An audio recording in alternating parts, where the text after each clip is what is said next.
Live. We're live. Hello, everybody. Howdy, howdy, howdy. Anyway, Dave, you were about to say something. We were talking about the plants under the low tunnel we got out back, and the pineapples and the lemon drops. They one problem I noticed was the south end of it, a lot more ripening as opposed to the north end of it, not just because where the way the sun hits it. The house blocks out a lot of the sun for, I guess, over probably about half the day now that it's lower. So they're ripening a lot easier or faster down the other end, south end. Yeah. So, but everything overall, it's still doing really good. Just picked 3 pounds of lemon drops and 2 pounds of pineapple. So probably about another pound of various varieties. Nice. You need to get some really big mirrors and hook them up so that they shine on the whole thing all day long. Ha ha, joke. Yeah. Yeah. Yeah. Yeah. Well, I dread this weekend. This is the time change I absolutely loathe. Oh, that's coming up this week? Yeah. Oh, man, I'm always oblivious to that. Yeah. Like, usually I wake up and, like, my phone says a different time than my microwave, and I'm like, wait a minute, what the heck is going on here? What's up, Graham? When we were kids, we used to look forward to the one in the fall because you get that extra hour. Now I'm like, I hate it. I look forward to the one in the spring. I don't like that extra. I just think we should stop doing it. Like, it just seems like such an inconvenience. Well, my buddy down in Arizona doesn't have daylight. The daylight savings time. Yeah, I was gonna say there's parts of the country that don't. It'd be nice. What's up, Silver Burst? So, originally I believe the daylight savings time was for the farmers anyway, but then it ended up screwing crap up, and everyone was like, why get rid of it? We've been doing it for so long. I thought it was for the kids, like getting on a school bus early. No, it was supposed to be like extra growing time or something during the season. But they know that doesn't really work, right? Like, there's still only so much amount of time. They've figured that out now, but nobody has gone about changing it or getting rid of it. Yeah. And actually, years or 40 years. And actually, if you really, really, really search way, way back when they actually started it, it was to conserve on wax because they used candles back then. Oh, yeah, I can understand that as well. Why didn't they just go to bed when it went dark? Well, You go camping, that's usually about what you do. Make a campfire, like when that thing dies out, it's time to go to bed. He knows all about that. You're always sending me campfire pictures. I know. Last one. Every time, and I always text you. Every time. And it's always a picture when it's dying out, and it's just me sitting there. Hey, that's when it's the best.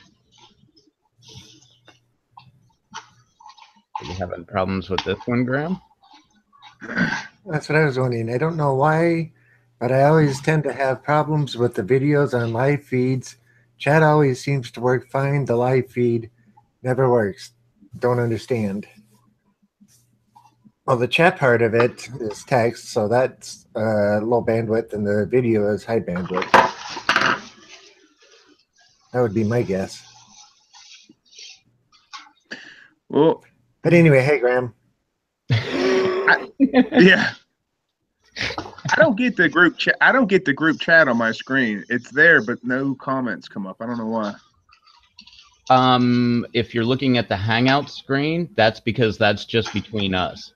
Yep. So if you want to just talk to us, you could do it on the chat on the Hangouts thing. But to actually see the live chat, what I do is I open up my browser window in the background, go to the actual video, and then I'll have the chat on the side there because I'll make it the smallest screen that you can. And then I'll put the Google Hangouts over top of it and shrink the window down so that it fits. So I can actually watch us live, but see the chat live. Yeah, I can see the chat live off to the side too. And hey, Mark. What's up, Mark? Huh. How's it looking, Mark? Is everything good? And Graham is. Oh wait, won't let me listen in.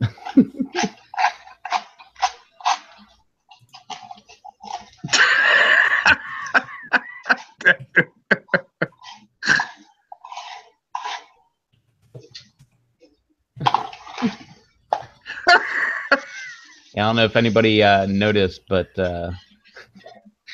Aaron's in his costume. Or Devin. That's just Yeah, I was just gonna say Aaron. You said Aaron. No, I think I definitely started with a D. It might not have sounded like it, but Probably said like Darren or something. yeah, I think I said Darren, but I'm Devin. Sorry. I'm so used to people mispronouncing my name, and everyone. There's so many spellings of it. There's E-N, I-N, O-N, A-N. So everyone's like, "Are you Devon, Devin, Devin?" I'm like, "No, it's Devin. Can't you read a freaking name?" Like, but I understand because I mean, people are doing crazy. Like XYZ could spell Charlie for all we. I mean, like some parents are nuts, man. Yeah, like when I first heard it, I was like, "Oh, that's a great idea." And then like I heard everybody does it, and it's like the same kind of thing. And it was like naming your dog D-O-G, but you called it D-O-G. I was like, "Oh, that's a great idea." And then I heard that like 40 more times, and I'm like, "I am never gonna do that to my dog." Well, it's usually like when you're aware of something, like when you buy a new car, you've never seen that car out on the road, then you buy that new car, and all of a sudden everybody's got that son of a gun. Yep. What's up, Alex? Sweet. Mark says everything's going good so far. Yeah. Do you want to be called Devin, or would you rather be called Jack? Let's let the lobby decide, I guess, to chat. There you go. Type a 1 for him to, or no, hit the thumbs up for him to be Devin. Hit the thumbs down if you want him to be. No, you don't want to hit the thumbs down. Or no, thumbs up for the Jack, and then thumbs down for Devin. Oh, I don't care either way. Thumbs up, thumbs down. Hey, any publicity is good publicity.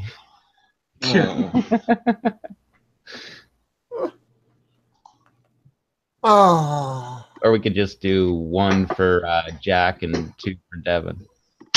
I don't care. Whatever I want, whatever everybody wants to refer to me as. How about Shorty? Hey, that works. You're definitely much taller than I. Just a little bit. I've never seen Rob in person, but he seems like he's pretty dang tall. 6'5". Yeah, I was gonna say you could tell just by your posture that you're pretty tall. Oh, you saw me in the tasting video how much I towered over the other guys. Their average. Yeah, I know. that was the video I was gonna bring up. I was like, dang, he's like freaking Jolly Green Giant. You're like looking over everybody's shoulder. Yeah. Over here. No, it actually works quite well because there's a lot of things that Rob's too tall to do around the shop, like getting under certain desks and grabbing things. Like back in the office, we've got a desk and we store some of our bigger ingredients underneath the desk. Well, it's harder for Rob to get under there, so I can just kind of like crouch down and grab the bucket and walk it out. And like all the stuff on the tall shelf is up to him because I'm like, I need a chair, man. Help me get up here. Need a ladder or something. Step stool. Would you grab that for me, please? All right. Jeez, why don't you try growing? That's where I'm like in the bad spot because I'm like 5'10", 5'11". I'm not 6 feet, but I'm like in the high 5s. So I'm like tall and I'm really skinny. So I'm like tall enough to reach everything and I'm small enough to get under everything. So when anything needs to get got, that's my job. No, more or less, I can reach normal stuff, but I think that top shelf is meant for Rob only. Because even some of the guys that are taller than me, but not quite as tall as Rob, are like, "Yeah, give me a stool for this man."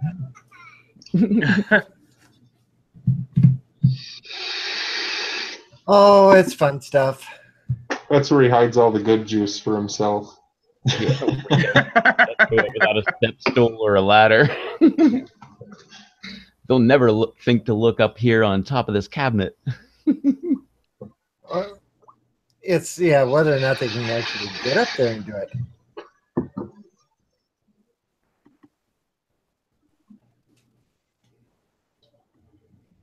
Oh.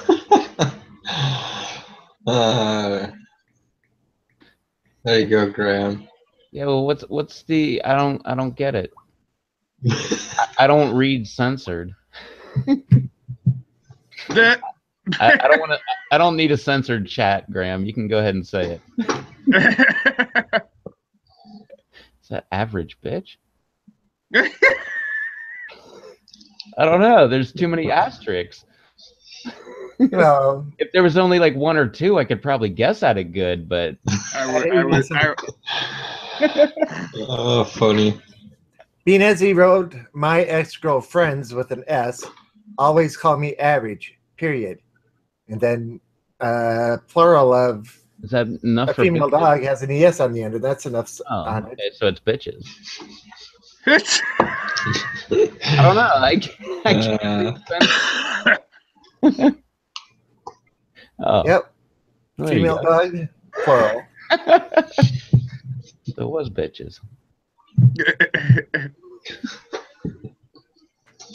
Well, he said it right there. Hey, YouTube, it's not swearing. He said female dog. Guess what? Tune into the Westminster Dog Show. What a fantastic bitch this one is. And we just went Reptops Raw. Yeah. Oh, am I on the wrong channel? Oh, my bad. What are you going to do? Demonetize me again?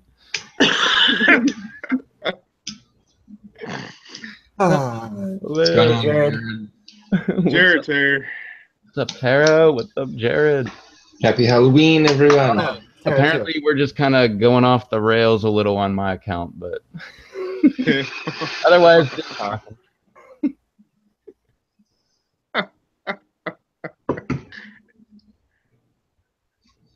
So Dave was telling us about his continuing harvest. So the lemon drops and the pineapples, the only ones left?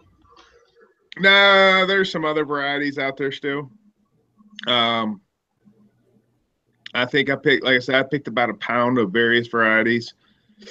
And then I didn't even go up to the church pot, but I seen it the other day and was like, geez, man, these things just don't want to quit. There's bright pods everywhere. And I'm like, and it's late season pods, so it's not like they're primo looking pods, but you can still use them for powders. I can use them in my powder blends and stuff like that. So there's a freeze coming tomorrow night, so I may try to scramble after work, with the 40 minutes of light.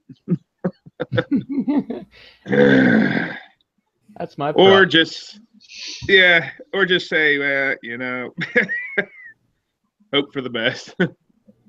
Because I think even if it hits 32, 31, it's only going to be at like 6, 7 o'clock in the morning. So it's only going to be that cold for a couple hours. At least I hope. Well, and if nothing else, they'll be pre-frozen by the time you get them off the plant. Yeah. But if the weather holds off a little bit, then daylight savings will take over, and then they won't freeze because you have an hour less. Yeah. Made sense in my head. I may end up throwing my ahi, starting over. Too many bugs. Not enough hope.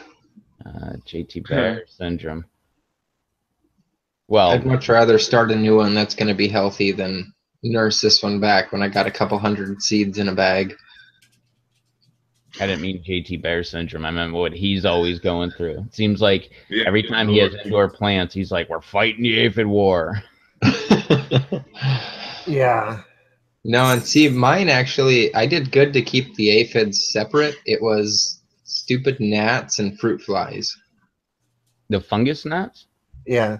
I don't know if they're fungus gnats here. They're a lot bigger. They look like just regular fruit flies, but they're still using the wet dirt as a grow medium. Since I keep the sink relatively clean and disinfected, they have nothing to really grow off of. But then I also found out recently our plumbing, everybody's plumbing is run together, so whatever they wash down their sink comes into our drain. So like if they cook a bunch of bacon and wash the grease down, our apartment smells like bacon for the next 2 hours. Oh, jeez. And Wow. so the next door apartment hasn't been rented for a while, so I'm almost wondering if like fruit flies didn't, because we didn't have any for a while and my plants were coming back. But then now all of a sudden, like they're coming up out of the drain, so I'm wondering if over at the neighbors they didn't leave some nasty crap and they started growing over there and flew through the drain somehow and are like, hey, I found a place that I can live at, screwing me over by living in my plants and reproducing there even more. Because they were just fine in the last place, right? Oh yeah, they were. I could keep them outside for the most part, but then if it got too cold, I'd bring them in and put them in the window, and I mean, didn't have any issues whatsoever. And then here, someone left some rotten tomatoes outside our window, and they haven't finished putting the trim boards around, so I think a bunch of them snuck in, and that's how it originally started. Because I mean, they were great, and then over the course of a month, I mean, there's like 20 leaves left on the ahi, no more peppers. Most of the stems have died off. There was two. The one turned completely brown and started to mold, so I pulled it. My daughter's purple garden mum was, I mean, you could have hit a basketball in the thing, and now it's like 4 branches with a little bit of wilted green on the end. So it's gone pretty bad.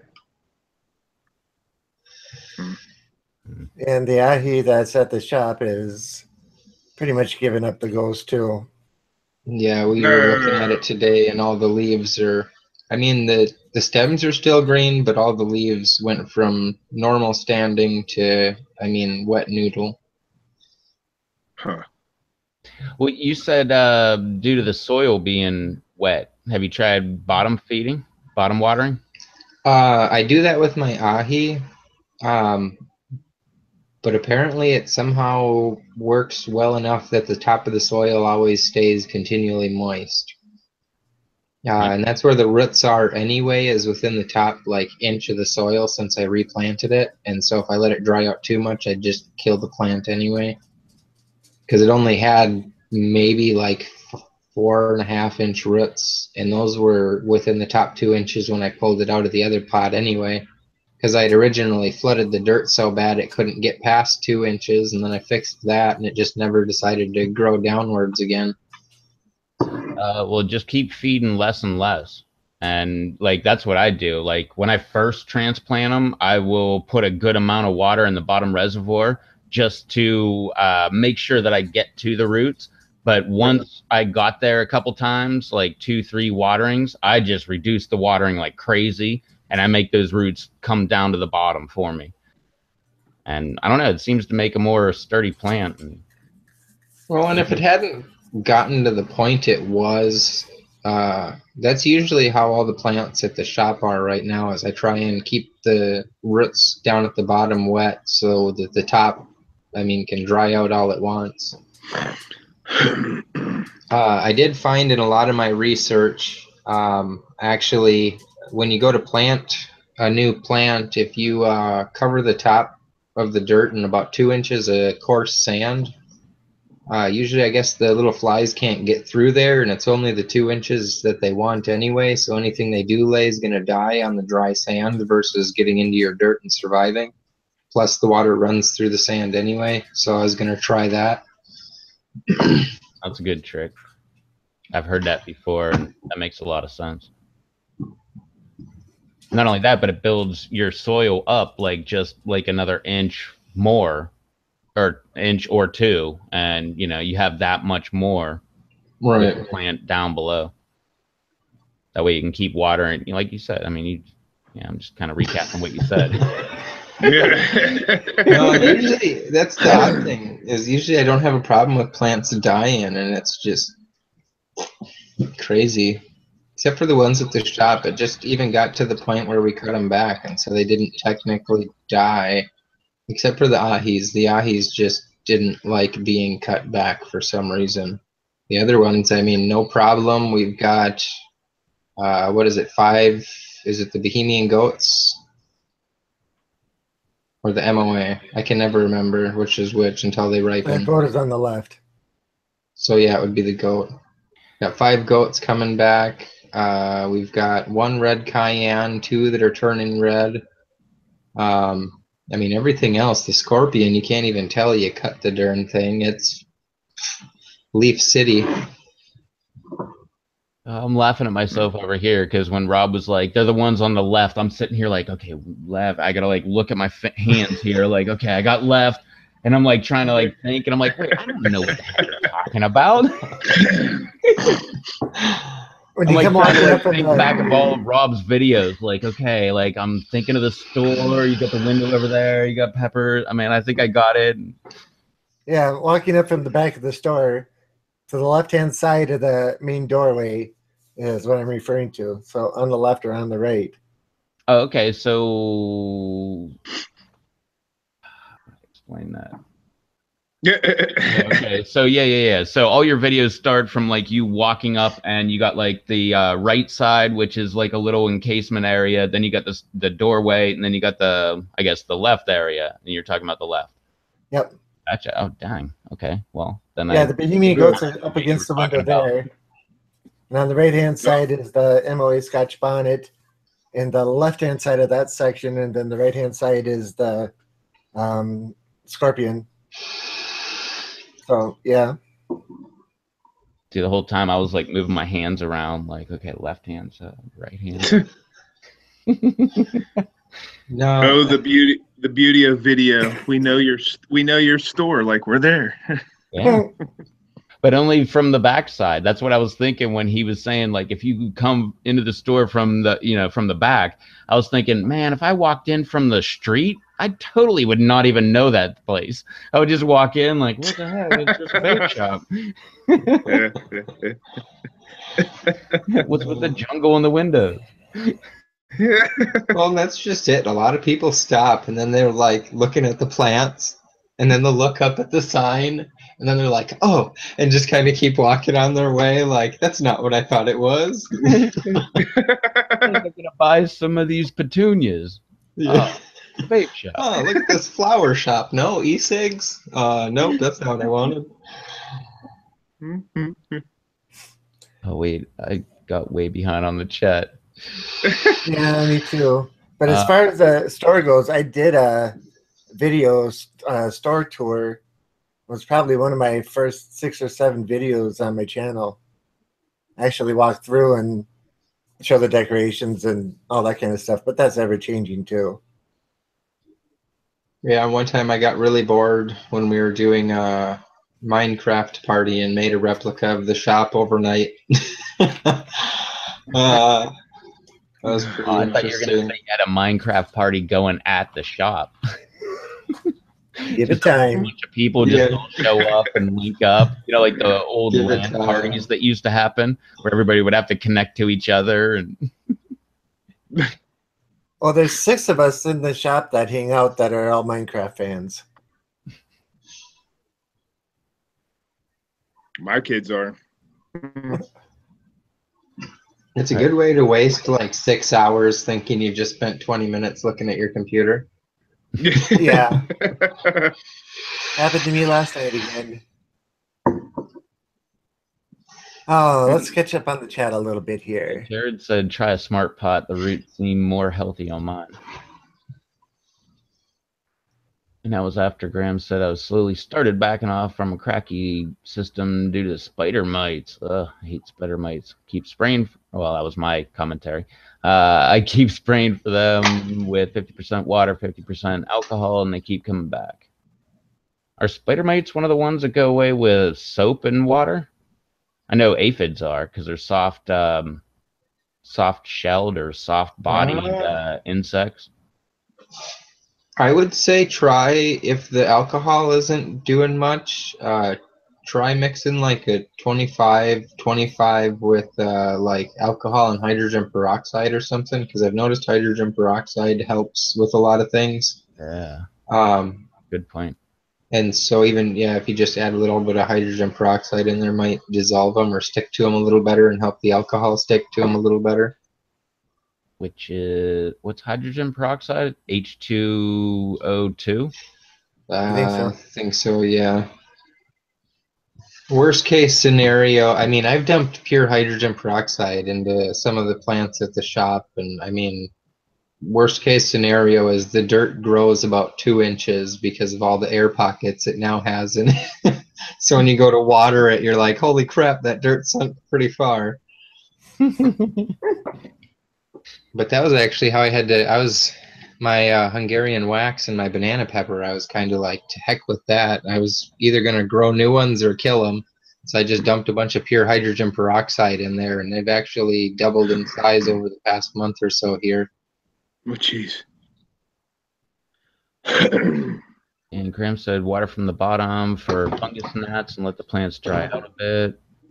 But I think add that with the sand idea, and that's a really good idea.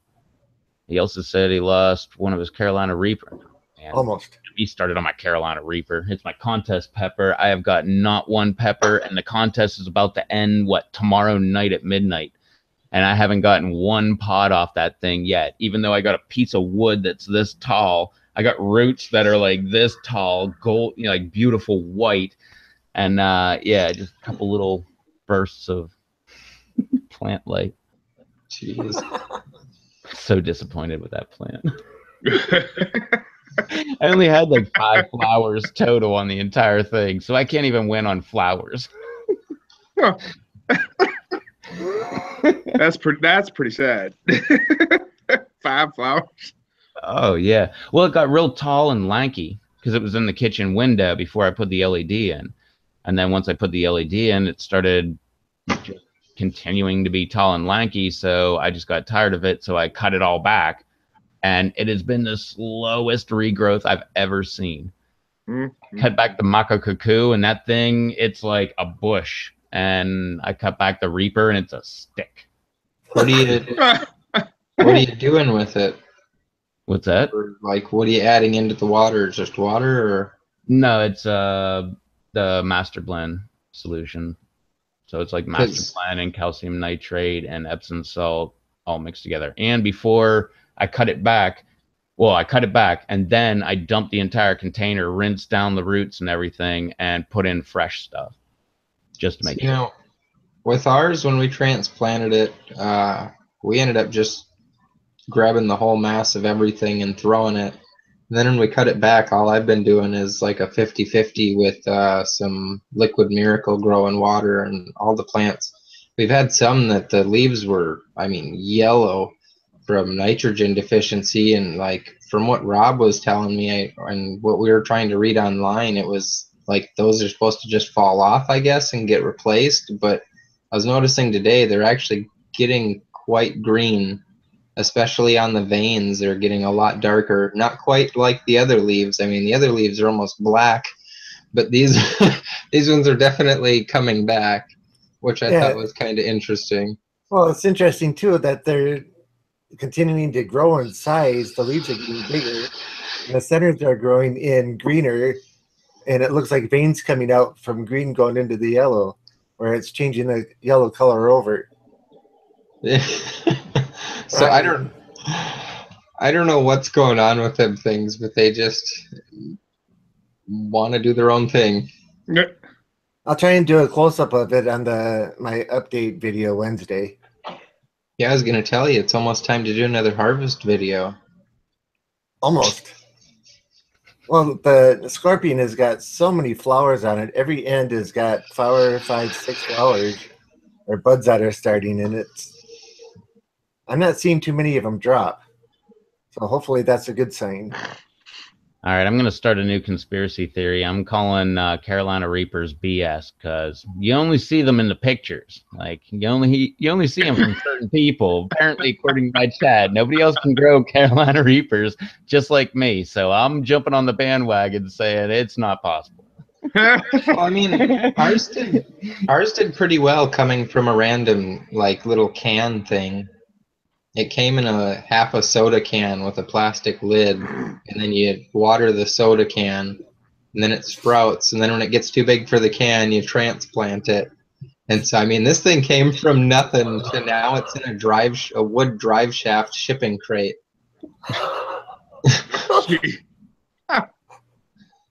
That's only been transplanted, what, 5 times now? About that, yeah. Because I mean, like, out at a little this ramen cup skin. is double what it started in. Apparently, I'm gonna have to start a Reaper indoors and see what I can get it to do inside.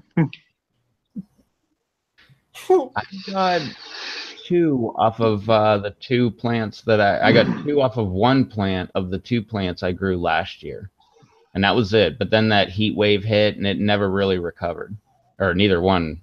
Well, no, the one never recovered. The other one just kind of died. Yeah, comment for Graham real quick. Garlic isn't a pesticide. It's a deterrent. It'll take and push the bugs away. So if you put garlic on one thing, make sure you put it on everything so that it drives the bugs away from the plants. You can also try putting some pepper powder into the water and let it sit and soak overnight or a couple days. Strain out the powder and spray that on the leaves. A lot of the bugs that are eating peppers don't like that, or eating the pepper plants don't like that either, so they'll take off. And Devin can tell you a couple of stories about pepper stuff on plants too. A couple of things we've tried in the store. Yeah, we've had some fun with trying to fight the aphids when it was getting to that point of, is this plant going to live or die, and just kind of to heck with it. I know they say like cayenne usually has enough capsaicin to scare away bugs, but our cayenne got hit pretty heavy, and that I think was one of the first ones. But when I started mixing Reaper powder with stuff, I mean, they were saying, you know, like peppermints and spearmints and things like that can do whatever to them, and so like they didn't have any issue with that touching them, being next to them, whatever. As soon as a drop of, not even touched them, but as soon as a drop of like e-juice liquid with scorpion pepper in it touched the end of the branch, they all took off down that stem like they were on fire, man. It was pretty crazy to watch. Jared said he has 4 Reapers and 0 pods. I know, man. That's what I'm saying. Confirmed. I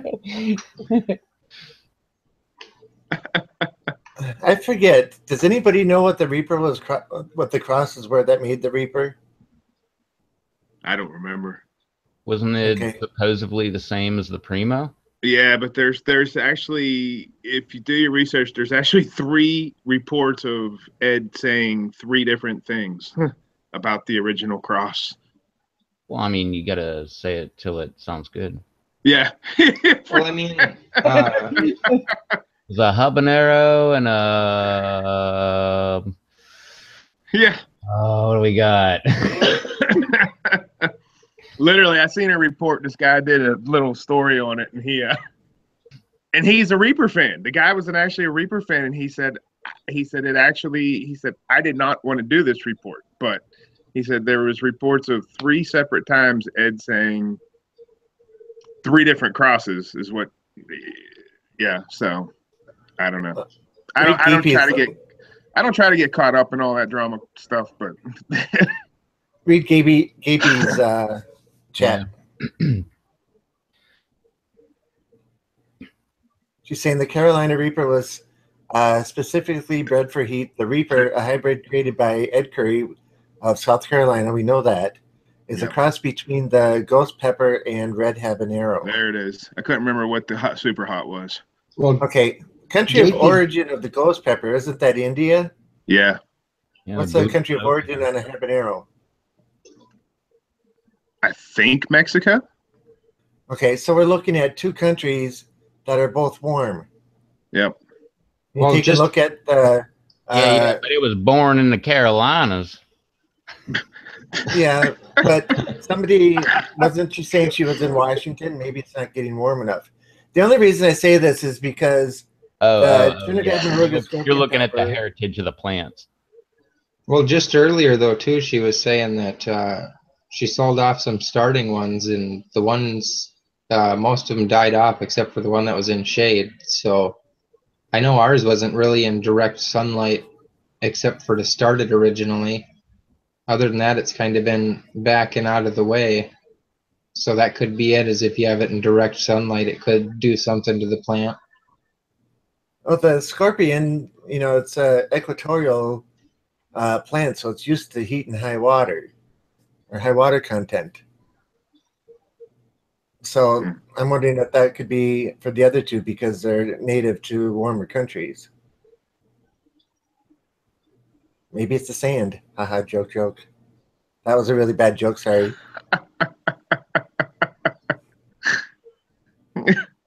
Well, I'm just thinking because for Of the course, longest the old time, guys are the only two laughing. Always back to the sand.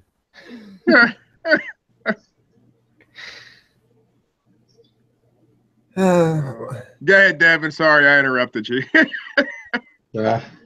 don't, I don't even remember where I was going.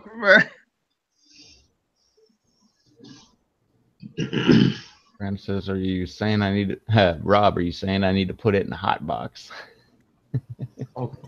Maybe. I don't know.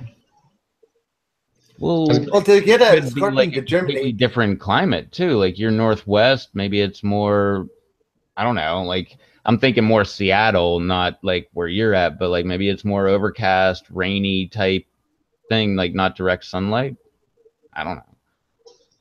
I was gonna say, I know for the longest time, we had ours just in the middle of the store, completely away from windows. And besides the fact that we didn't put a drain hole in it and it got overwatered a little bit for a short time, I mean, it didn't matter whether it was in shade really or just barely kind of in the sunlight.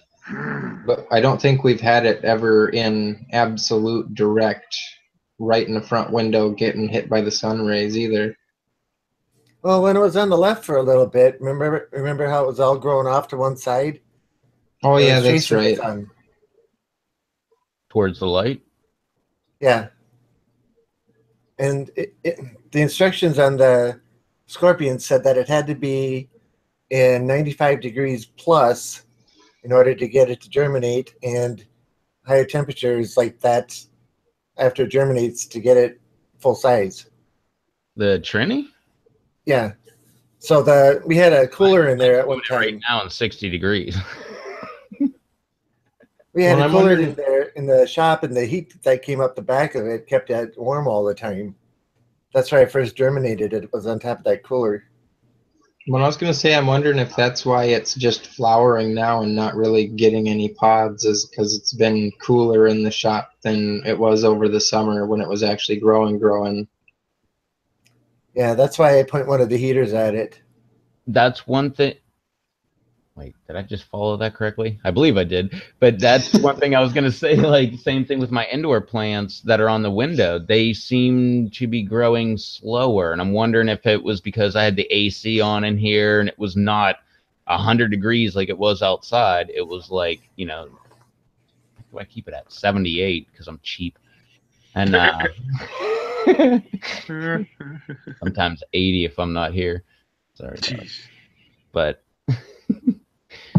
no, that's what I was wondering. Like maybe it didn't have outside temperatures.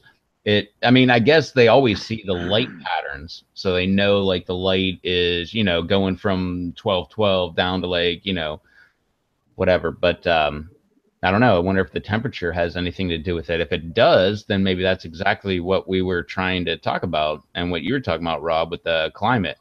Like maybe they're just not used to operating in that. That being said, I got a ghost pepper that is forming right over there on my window. It just came out. And everything else is really flowering like crazy. Almost like in the greenhouse, but not like in the greenhouse. The greenhouse, it's not only flowering, but there's new growth just popping off of everything. These ones, they just are just popping off flowers everywhere they can. Or, I mean, buds and flowers. Sorry, good.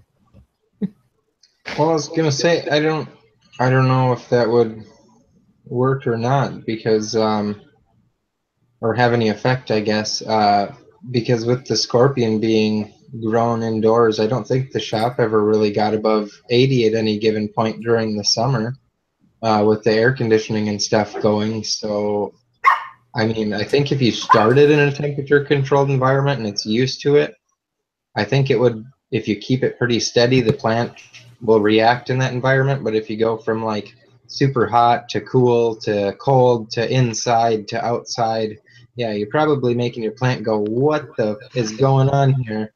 Yeah. Oh, and I've been trying to bring this up the last bunch of times. Sorry to jump in here, but I've been trying to bring this up. Sometimes you just get bad plants. And so sometimes you got to just write off a plant. It's just a bad plant and it just needs to go. Like my BTR, that thing should have went.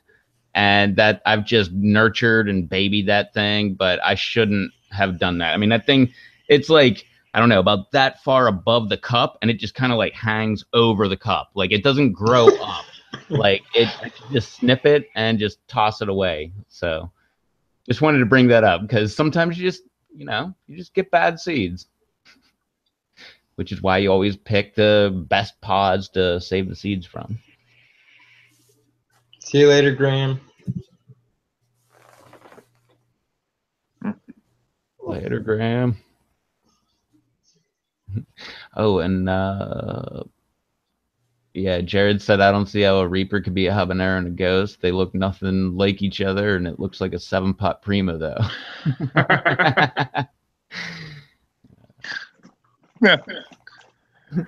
Awesome. I'm not going to join in that conversation. I should be back momentarily. I just said that comment was there. I guess I reacted with laughter.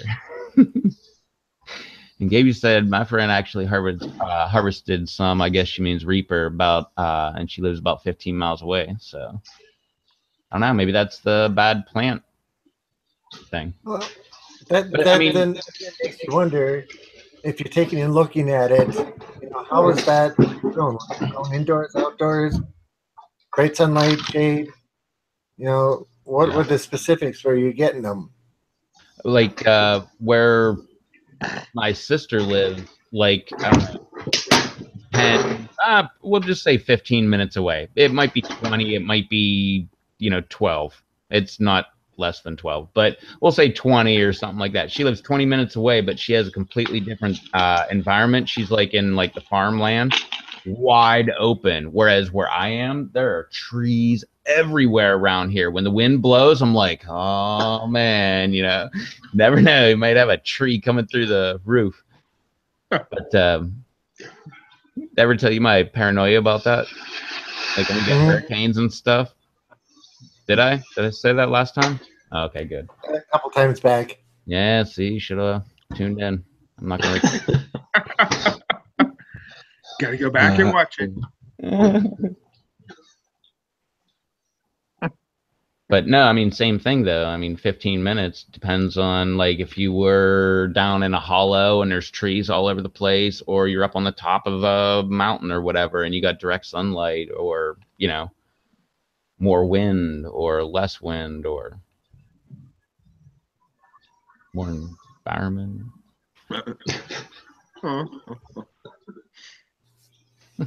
Well, we go through the shop every morning. If there's flowers on it, we shake every branch just to make sure that they're all getting pollinated. So with that, it does pretty good.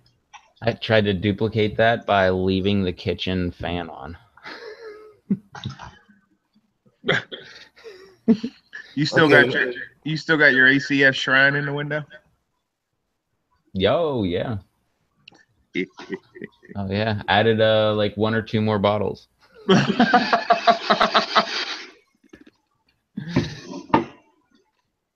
Tom loved that picture. So KP says, I'm in farmland. She's higher elevation and more trees. So maybe they want more shade. Or maybe it's a shadier spot. Maybe. What's up, Rand? Huh. I wonder if it's not something to do with even like shade, and the trees would provide a wind break, so not as much high wind coming straight across the plant either. Which would cool it down. Or could cool it down.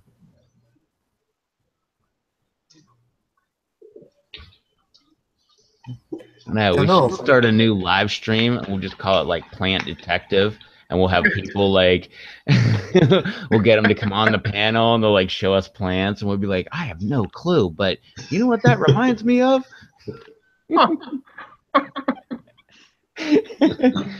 My one buddy told me once about something kind of like this, but it was really different. Oh. Okay, so Gaby just threw another monkey in the wrench. We both grew in greenhouses. So that cuts out the wind factor, probably. So the only effect would be shade or temperature. And then shade would affect temperature just for cooler. Interesting. Got me. Oh, let's throw another wrench into here. Were they both from the same seed stock? Well, that's yeah. Hmm. And were the seeds purchased or were they taken out of a pepper? The factors grow. So or were they purchased on eBay? They were both from Jay. Hmm. I'm assuming Jay, Jersey Shore. Hmm. Interesting. So she didn't get any, but her friend did. That's what, right? Hey, Susan, are you out there?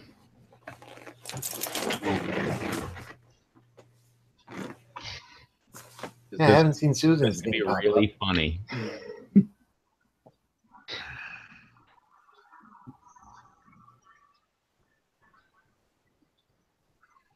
No, we're just trying. We're talking about the Carolina Reaper and the super hot, like the hottest pepper in the world, and two people grow in 15 minutes apart, and we're trying to figure out if there's any reason why one actually produced pods, but the other one never did.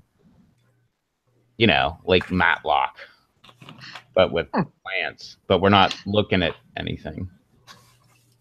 So, what's that word? Speculation? There you go. Speculating.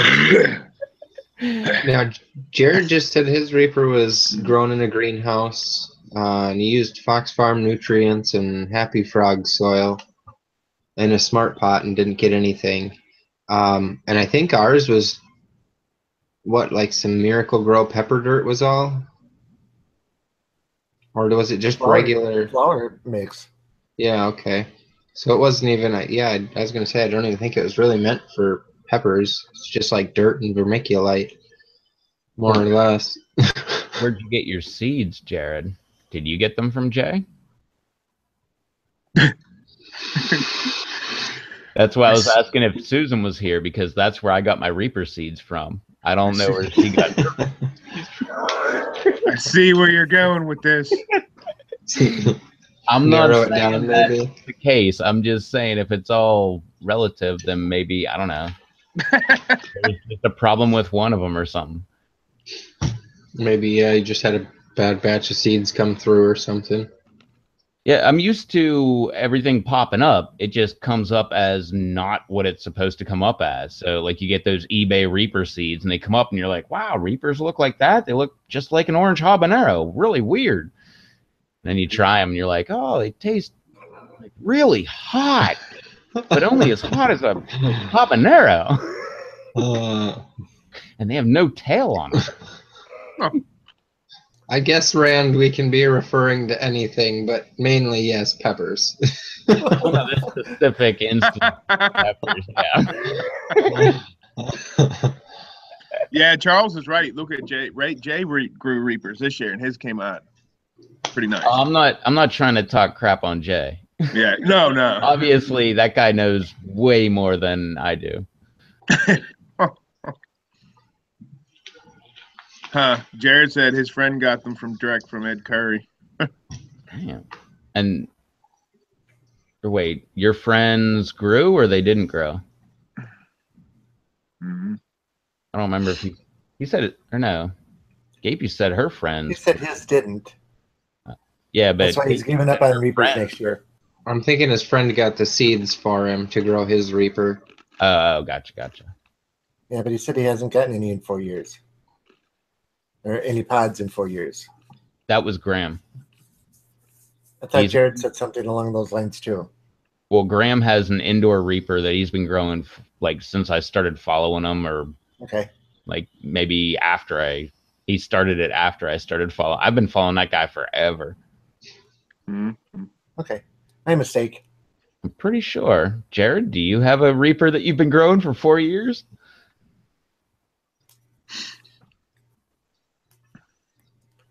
I guess we could just scroll back up in the text, but yeah. Oh man, that's so much work. I know. Reach for the mouse. I can't reach it over there. I'm trying to host and like talk and relevant. Okay, so that means one of us minions have to do the research.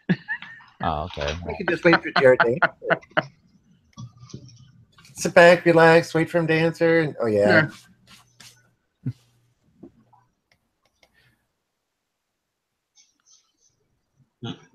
Yeah, Graham's Garden. I don't think I'll ever get pods on my Reaper. It's been 4 years. Yeah, it's that indoor one. He's had that thing for quite a while. That's how many places? Two different places he's been at. I don't know. Where are you at now, Graham? He's not even here. Can't even ask him. Graham had to go. Yeah, well, when you watch this in the future, where are you at now, Graham? Where's he at as far as living? Well, he was in a rental house and then he moved, and then he was gonna move into that camper, but then he didn't, and then he moved in with like either I think his girlfriend's or his wife's parents or his parent. I don't know, somewhere, and I don't know. Haven't seen an update. Oh, They're still at the last place that you're thinking of. Oh, they are? Yeah. Oh, okay. I was gonna say maybe I just need to go unfollow him and then refollow him again. That way his stuff will actually show up in my feed. He's only put out a couple videos in the last 3 weeks or so. Oh. I have to lay down because he's getting so busy at work. Okay. Huh. Hey Charles, you got the chocolate Reaper. So was that 3 plants that you got? You got 1 chocolate and then 2 red. I'm reading that right. All right, I got to do the conversion. Silver burst is Charles. Yeah. Yeah. Yeah, it sounds like it was 1 turned out to be a chocolate and the other 2 turned out to be. That's what. Okay. Yeah, 3 plants. Okay.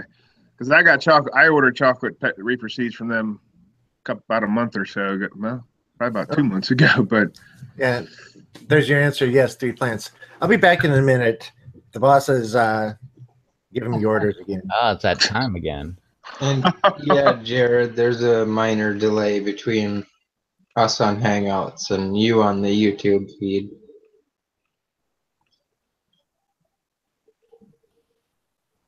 Huh.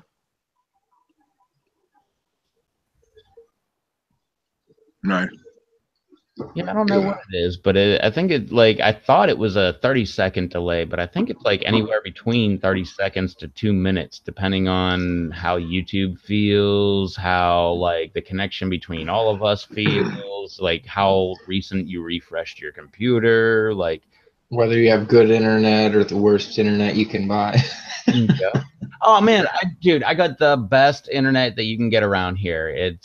I don't know. It's probably just normal stuff in the rest of the country. Like, what is it, 60 meg or whatever?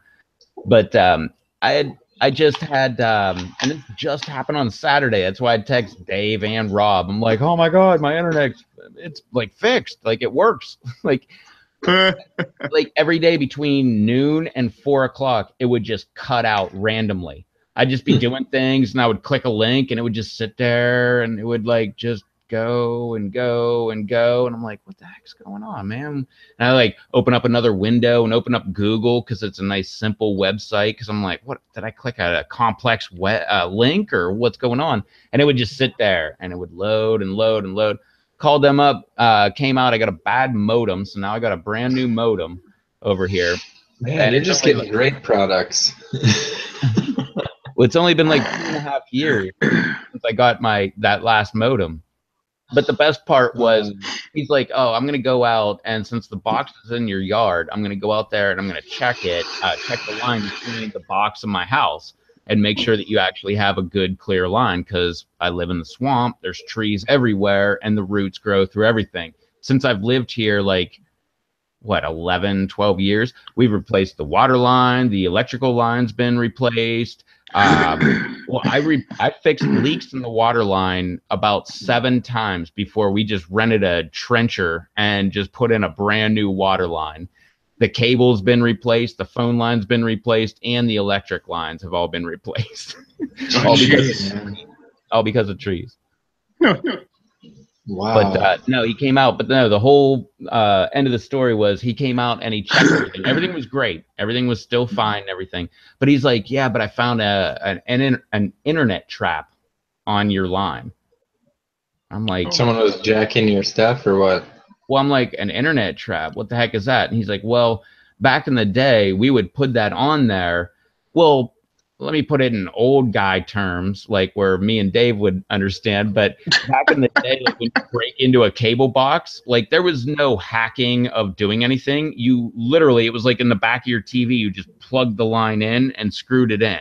And you now had cable and like put the box back together like it was. And, you know, that's the way it was. You could steal cable that easy. You're talking like red boxes, black boxes.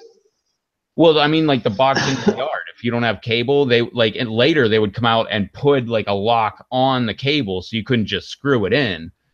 But this was before those locks. Yeah. And then later they came out with those locks. Then they got more sophisticated where they could actually turn you off without disconnecting you and stuff like that. But apparently, way back in the day, they would put one of these internet trap. I don't know why it's way back in the day. I'm talking way back then. We're talking about internet. Whatever. Cable didn't even have internet back then. It was all, remember, get off the phone. But no, apparently, like they would put this on there so that you couldn't steal the internet because apparently in the early days of the internet, you could just apparently just plug a wire in and steal the internet. It was just like in the cable days. So the guy said, yeah, I removed that from it. And yeah, your speed like went up dramatically. Huh. So I haven't run a test. But anyway, what's going on over there, Devin? I haven't let you talk for a while. I feel like I just went on a mini rant. Cable company and back in the day. Really just been kind of sitting here debating on how I'm going to go about starting some new seeds. And I think I'm going to use my metal feed pan that I use as a water catch for my ahis. Rinse that out, let it dry, and then just start a bunch of red solo cups with all these seeds Rob gave me. Just toss everything down the hill. I like to, well, one of my favorite methods, if it's warm enough inside or if you have a heat mat, is just take like a red double cup method to like half the bottom cup approximately with water, maybe even just do a little sprinkle on the very top to wet all the top soil and everything, but put your seeds right in there, put the Ziploc bag over there, set it on a heat mat and watch them come up. I'm seeing, I didn't even. Oh wait, before I go any further, I also wanted to mention, because Mark, if he's still here, he was mentioning he always soaks his seeds, and that might be a good idea. I forget which way it was. The floaters stay and the sinkers lose, or it's the opposite. I forget. Yeah, no, I've heard that too. Yeah, I want to try that this year because I had so many seeds fail last year that I don't know if I want to go through that again. And see, normally I just cut like 4 little corners off of the bottom of the cup, more or less. Just go around in 4 different areas and snip a spot, and I'll stick it in another cup. Oh, just yeah, on the solo? Just like, Yep. okay, gotcha. I, Yeah, I usually drill holes in the bottom, but same thing. yeah. So I don't know. I'll probably try that because I like growing plants, and I don't want to have my plants be dead, and I don't want this to be the end of the growing. So got to start again. Got to do something. Yeah, Jared, I got charter too. Look, awesome new modem. And see, I usually wait till my roots start poking out of the bottom of my dirt cup, and then I'll cut the top ring and just kind of split the cup down the side. And then you just got the whole root section and everything. Just put a hole in your dirt, plant the whole plot of dirt, and away you go. Yeah, I usually wait. What am I talking about? I was going to say I usually wait until well after the roots come through. No, I never cut them out. I just throw them right into my hydroponic stuff. Give me just a second. I got someone knocking on my door here. All right. Ooh, turn the camera. See who it is. Well, he muted it. He don't want us to hear him talking. Oh. I never wanted to know. Hey, Rob, call him right now. Like, see if you can get it on speakerphone.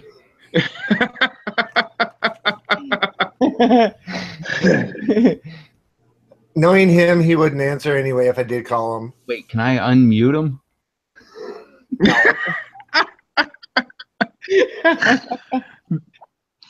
Dude, hack it somehow.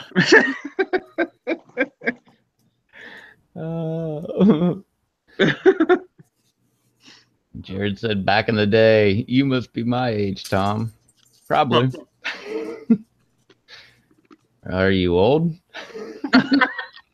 Guess I'm not that old, but. Oh, that was odd. You can't just say, oh, that was odd and leave it at that. I guess one of my other friends who lives in the apartment complex decided to throw away his old couch. And so he had some chick and a random friend of his carry, well, I guess not a chick, some female, because there may be someone who thinks it's disrespectful to women. But anyway, some female and one of his other random buddies carry the couch out. They just leaned it against the dumpster, went back inside, and that's how they're expecting to leave it. So, like, we'll all get fined and in a lot of trouble if he doesn't go back out and break that couch down. So I have to text him and tell him to go break his couch down. Huh. Nice. I heard a story on someone's podcast, and they were talking about how they threw out a couch and they put it out there and like just they put it out on the street, and they were in like a neighborhood where if you wanted rid of anything, you just set it out by the street and it was gone. And they said they put it out there on the street, and then next thing you know, they heard a Harley coming down the road, and it like shut off, and then they heard the Harley fire up again. And apparently, it was Danish and O'Neill that did this, and apparently like the Harley guy like put a rope around the Harley and around the couch, dragging the couch down the street, but he only made it to like the first left that he had to make, and then just left the couch there because I guess he couldn't make a left with the couch. Oh, that's great. Yeah, and it was down by the 7-Eleven, perfect. by the corner where the guy had to make a left. Well, here all you got to do is take them to Morgantown when the Mountaineers win, and they'll burn them for you. See, and I had a buddy like that. He lived out on a farm. I mean, anything he needed that he could burn, he's like, toss it on the pile. And so at the end of the year, everybody'd be throwing couches and boxes and like stacks of branches. And this bonfire was bigger than his house at the end of the year every year. That was pretty fun.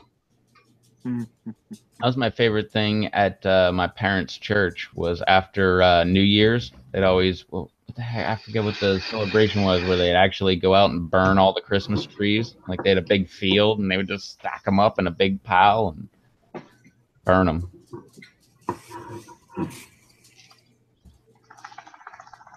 I don't remember what it was called though. Dang, Jared, you're older than I am. He's gonna be 42 in a month. I can make y'all feel really old. I just turned 27 this year. Hey, Jared, I'm only 41. All right, I still got till next July to hit 42. 39.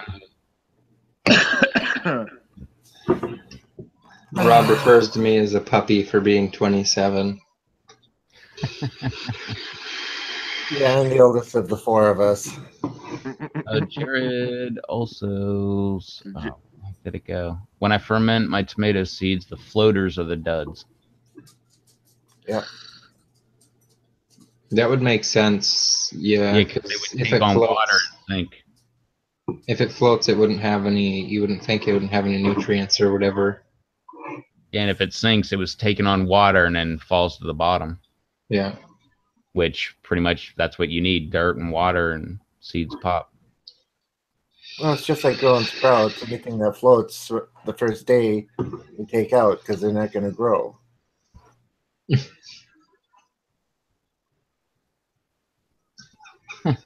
Charles says, "I'm 22 for 22 years in a row." I was just gonna say we got a bunch of 40-something crowd on this tonight.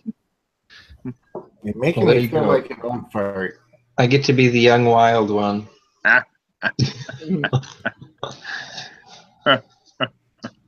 So Rob, what is the magic number for you? Well, let's just say that I have. It's gonna be a riddle.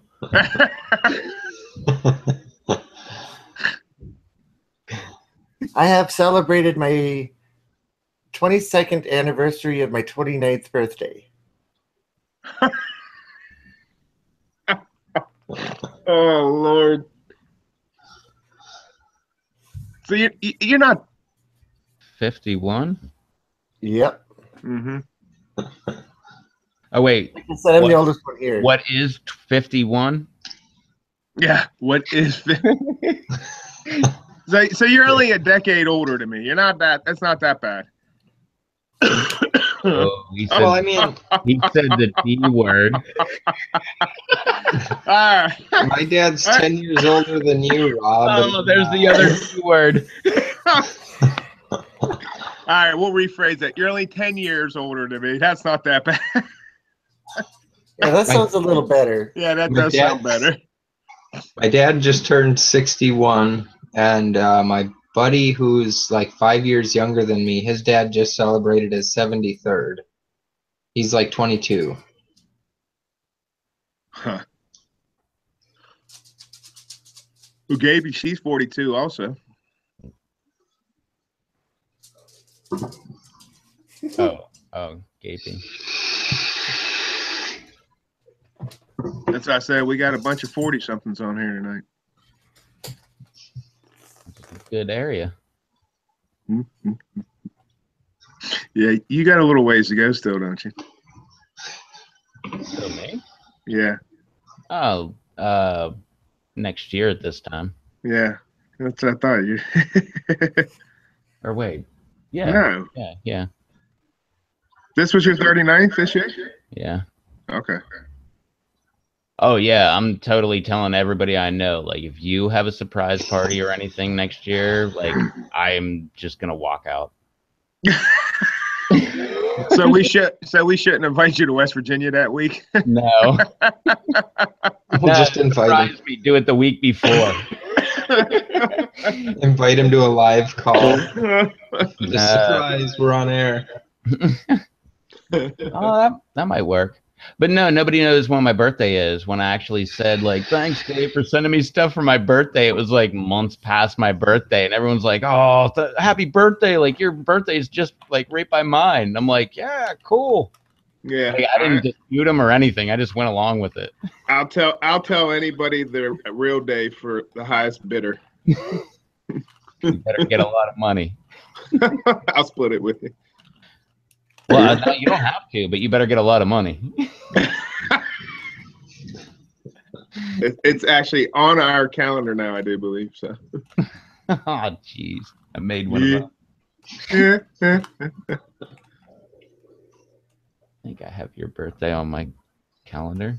See? Calendar. I don't know where my calendar is. Bunch of old goats. Thanks, Gage. That's awesome. He's 43. Uh-oh, we're getting older. Rob, we're creeping closer to you. Yeah, but I'm still creeping away at the same rate. Man. What is age? Just a number. Yeah, for the most part. Yeah. Well, and an extra year of same thing happening again. Another year of experience points. Well, I was going to say that, but I don't know if I'd call mine experience. It's just kind of the same thing happening over again. When's her birthday, Jared? Mine's on the 9th. Well, you just gave it away with no bids. No, that's mine. I have That's Tom's. If you look on YouTube, you'll find his birthday. Yeah. Yeah. Oh, whoa. Hey, Jared. Well, wait. We're taking away from the moment here. Jared's Nice. 42, and his wife is 39. Yep. Hey, rob that cradle, buddy. Now, wait a minute. I'm assuming they've been married for a long time. Yeah. Otherwise, it's just... No, wait a minute. Donna just turned 44, and I'm 41. Hey, Donna. Right. Hey, we got a bunch of July babies in the house. No, I was born in July. Nice. I'm the 25th. I was not born in July. Neither was I. July 27. Jared's 39-year-old wife will turn 40 on July 27th. Yeah. Charles got to come in. Feels like an entire year away. Dang, we got Charles in April, Gage in September. Gapey's July 1st. Jared's wife's July 27th. Hey, the July babies are outnumbering everybody else tonight. That's right.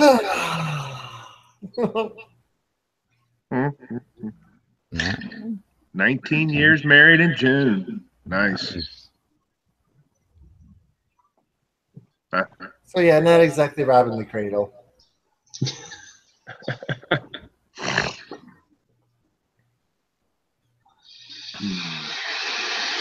That's what is Rev's doing the math in his head. I can see it. I was 20 when she got married, right? Like she couldn't drink at the reception. That sounds like my mom. Not necessarily. Sounded really horrible. Sorry, I didn't mean to say that like that. It sounded really horrible. I'm the same age as your wife. But no, my mom, when she got married, she was not allowed to drink legally at her marriage or at her wedding. I always found that hilarious. Like, who's going to stop? Yeah, you're probably right. Who's going to stop the bride from drinking at her own wedding? The police. Yeah, bring it. What are they doing there? They shouldn't be there. Uncle Dean, why did you show up? How did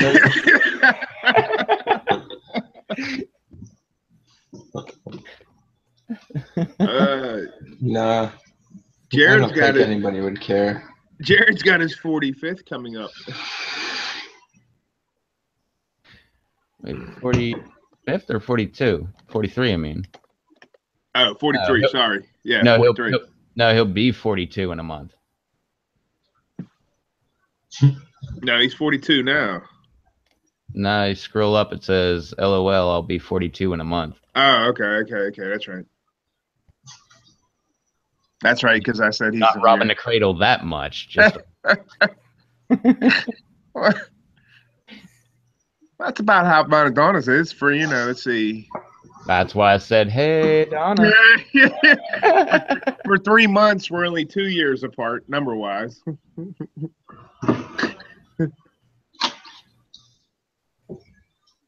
Nice. She turned 21 6 weeks after they got married. He had to buy the booze. That's hilarious. She still got it. How's that for a law?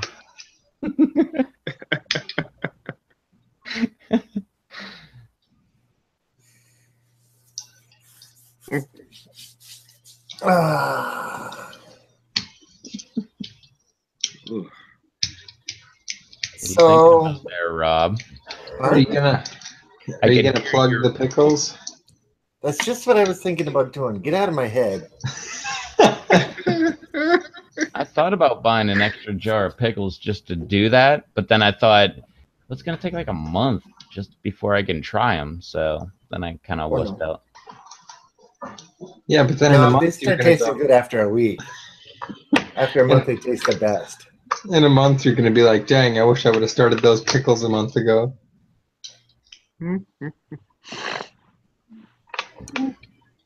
But we've been trying to get everybody together at one time to do the pickle eating contest. And it looks like this Thursday evening, I'm going to be able to have everybody together in one spot.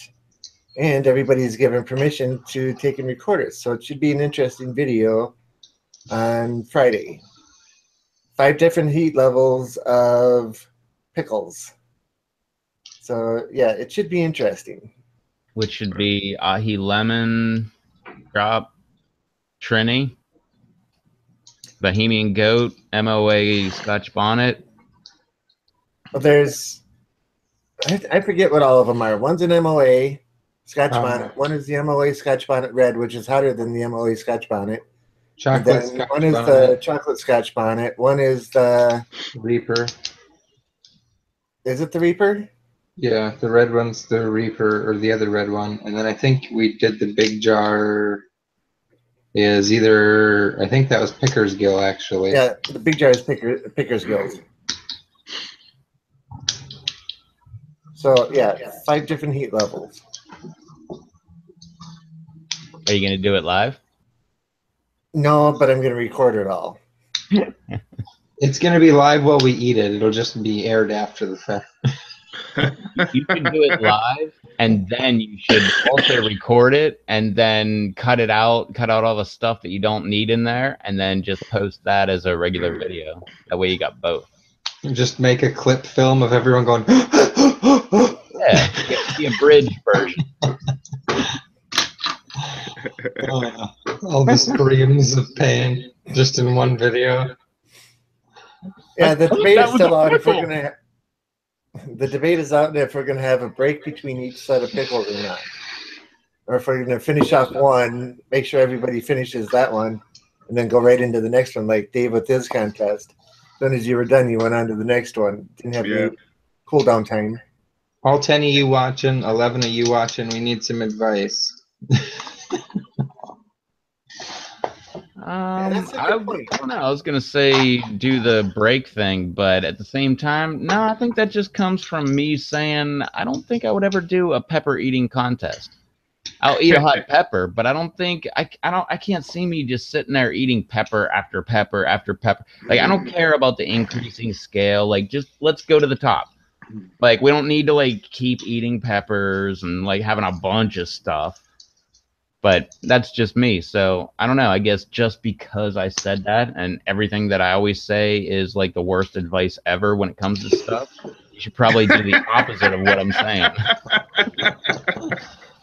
It's coming from a guy. I'm like, pizza sucks, man. I don't know how anybody likes pizza. Man, I worked at a pizza joint. It just like blew up. Like we'd have a $10,000 day and, stuff like that. And, what was the other popcorn? I hate popcorn. Like I don't see how you would ever make popcorn. A friend of mine, he's got like a bunch of locations. He sells the crap out of popcorn. Well, that's because you got to cover it with your ahi lemon drop powder and mix it up a bunch. He does do the craziest things that you could ever think about. He's got like caramel and chocolate drizzled and you name it. I think he's got something hot, but I don't think it's even close to like a habanero. It's probably like jalapeno, blah, blah, blah. So it's like a watered down jalapeno, jalapeno. Well, and you got to figure, though, that's the way the pickles kind of are. It's not gonna be like eating, a straight pepper, but it's gonna have a kick to it. So Well, that's kind of where it's fun. Yeah, you got that pepper concentrate all, soaking into all the membrane of the pickle and everything, getting right into everything. And each of the jars are a quart, and each of the jars has a 3-gram packet put into it. 3 grams is right about a teaspoon, I think. Yeah, it was a teaspoon measure that we did, right? I would say that that's got to be at least like two or 3 tablespoons per. Well, not in one jar. No, but per bag. Yeah, per packet. I would say, because a teaspoon is the really small spoon. Like that would just cover the bottom of one of those small bags. Oh, they weigh 3 grams anyway. Like the teaspoon's like the regular old like spoon that you use. The tablespoon's like the big soup spoon. Right. Oh, okay. I thought a teaspoon was like freaking something like you stir your sugar into your teacup with. Yeah. No, I got them. So like a really tiny little stir stick type deal. That's what you tell yourself when you're like trying to get off sugar and you're like, oh, just only 1 spoonful.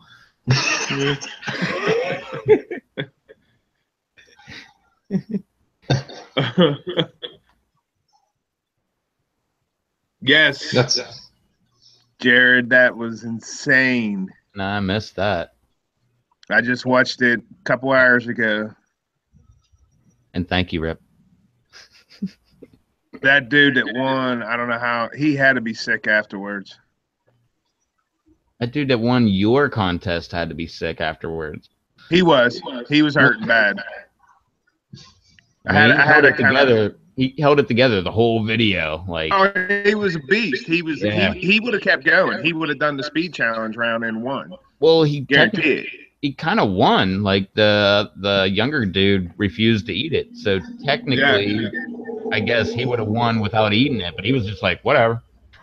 Yeah, he ate it, and he was hurting. I had to talk him through it because he was hurting pretty bad. One's the Louisiana creeper. Oh yeah, that was the final pepper. I've heard a lot about that thing. I love them when they're like region specific because it becomes like sports teams, but with peppers with me. Like Carolina Reaper, yeah, and there's like Louisiana Reaper, oh, the California Reaper, Yeah. The National Pepper League. Exactly. All the peppers that Troy used for that one were his. They did the Primo. Crap. They did the Primo, the Big Black Mama, the Big Caramel Mama, Big Mustard Mama, Big Mustard Mama, and the Louisiana Creeper.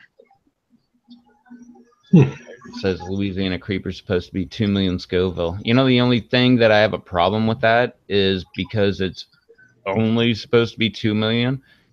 It's probably not going to get tested and go through all that stuff and everything, and we're going to get a real number. You know, 1.9 is what Troy's saying. Yeah, but we're not going to get a real number because now everybody's like, oh, we got to find out Pepperettes. And then, oh, there's another one. And, like, everybody will ignore anything lower than the Reaper now. Yeah. I just kind of don't like that just because I want to know. Like, I want to know what the heck's a Primo? What's a Louisiana Creeper? Like, give me a good number that I can expect. Yeah. Well, they say the Primo comes in at 1.5.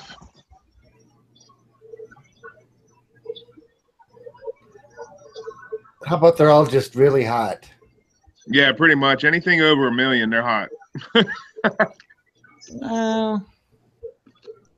I mean, yeah. I don't know. I feel like it all has to do with tolerances, just like alcohol. The more alcohol you drink, the more alcohol you can put away. The more pepper you eat, the more pepper you can put away. Yeah. It's mind over matter with the heat. Well, to a point. Yeah. Because if you don't eat prior to, or your stomach's just not feeling it that day, it doesn't matter how much mind over matter, you're probably gonna. Oh, yeah. No, what I mean by mind over matter is the heat part. Oh, Well, yeah, that's- yeah. Well, That's the thing. I comparison don't. to alcohol. Yeah. No, the alcohol would be more like a tolerance thing, whereas But the if you mind don't over eat, there. you're gonna get screwed up. Yeah, but the more you get screwed up over time, like you get a better tolerance. Whereas with the heat, I don't know, you could really get screwed up on heat, but your tolerance really doesn't go up that high. Like Dave said, it's pretty much mind over matter. It's you don't think about the fact that your mouth is just burning, and every time you exhale, it feels like you have a blowtorch coming out of your mouth.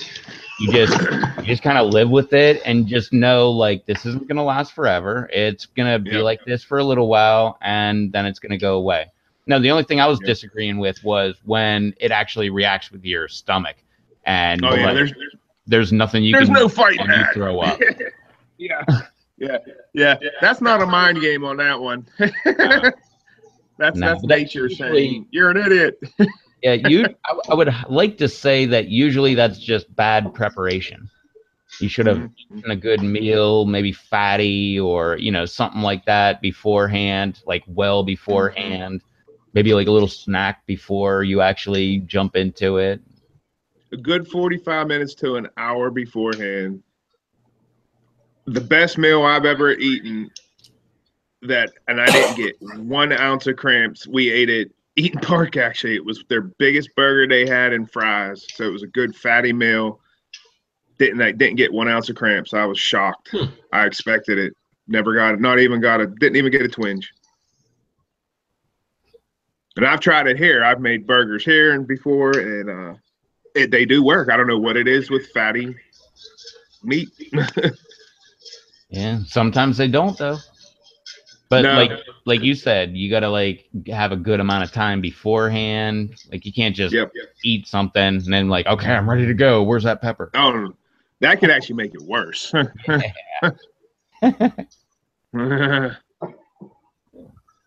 then there's times it doesn't matter what you do.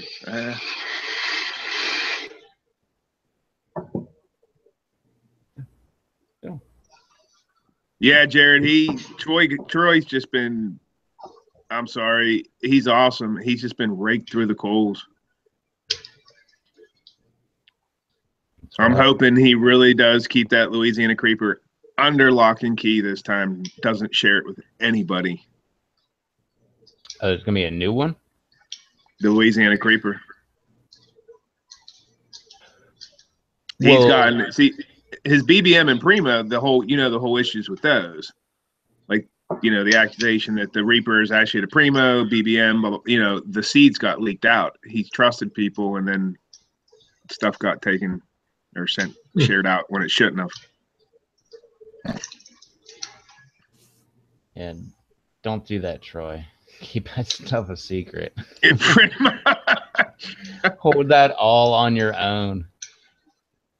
Yeah, if you're gonna do share after you get the record. Yeah. Once it's registered too. Yeah, wait till you get all that stuff taken care of, tested and all that, then push the seeds. But that's not even like, first you gotta come up with a good cross, then you actually have to grow it, then you have to grow it for 7 generations before you can actually rely on anything, and then like it is a good waiting game, I guess, if you're growing indoors. and money. Hey, might get it done in 3.5 years, but apparently it's not cheap to get it tested in Guinness and all that. And no. Well, from what I've heard, that Guinness doesn't do anything. They're just like you got it, but they just verify what they get. So they're like, you got the world's hottest pepper. We'll take it to this place and take it to this place and this place and have it, pay them to have it tested. They do that, and then they, do the average of I don't know if it's 3 or 2 or 12 or what, but here's a bunch of tests. Okay, apparently you would have the hottest pepper. We'll certify you. But they don't do anything but look at what everybody else gives them. Like, okay, well, give us a bunch of money and we'll give you an award. Here's a little ribbon, Yeah. an entry in a book.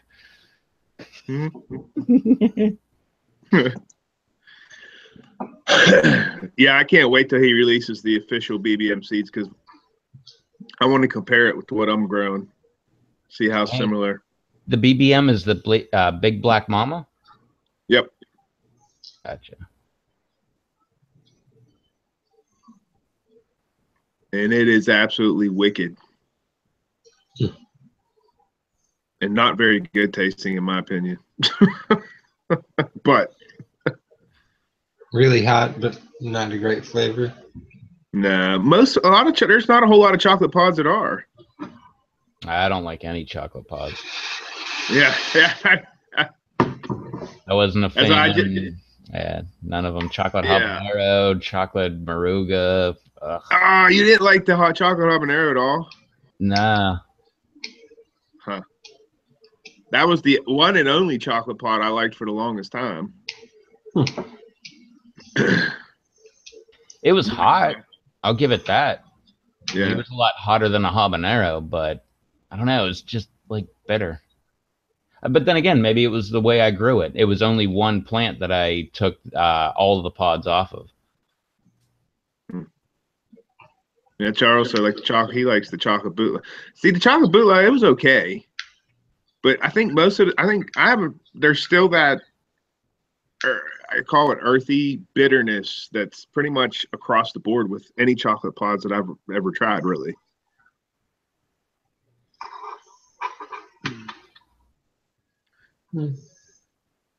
Yeah, like earthy, you mean like almost dirt tasting? Like yeah. Okay. that part I kind of like. It was just the bitter I didn't like. The earth I always liked, that earthy like tone. You ate mud pies as a kid, didn't you? I don't think I ever did, but I should have. I don't know. Maybe I didn't. Blocked it out. I don't know.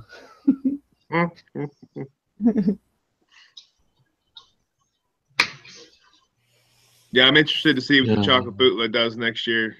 I'm doing a bunch of them. I hope we can get some of them to grow.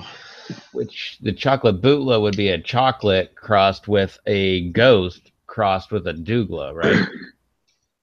Like you get the chocolate from the chocolate aspect, but the douglas or the bootleg is a boot crossed with a douglas, right? Pretty sure. Because I always see a bunch of people it's just a chocolate ghost. I'm like, nah, I'm pretty sure a bootleg is like a boot with a douglas, which is extra hot. It's like it's not just ghost; it's ghost with another really hot pepper. And there's what, at least 2-3 strains of it now, because you got Steve McLaurin's, you got Dave Miner's, and there's somebody else that has theirs. Of the bootleg? Yeah. Of the chocolate bootleg. Oh, chocolate bootleg. Because I got Steve's. He gave me the seeds last December, so we shall see. So here's an interesting question. So many people are crossing peppers to get the hotter ones. How come nobody ever crosses to get larger ones? I see that every once in a while. I haven't really seen success stories, but I've seen it. Yeah. Well, like the shishitos, nice big pod that's, relatively warm for the most, not really hot, but warm. Why doesn't somebody start crossing those with something that's really hot? And see if you can get a huge pepper that's considerably hotter. I gotcha. I thought you were just going with just having a bigger pepper. But no, well, why don't they take like a bell pepper and mix that with a ghost? Well, that way you get a nice big hot pepper or something like that. We've made the attempt. I had a Pinot Noir bell pepper that. Isn't that a wine? Apparently, also, but the name of, because it comes out like a deep purple black color. But it's a bell pepper, and that is of the same species as the scorpion pepper was. So we tried doing a crossbreed of that for a while.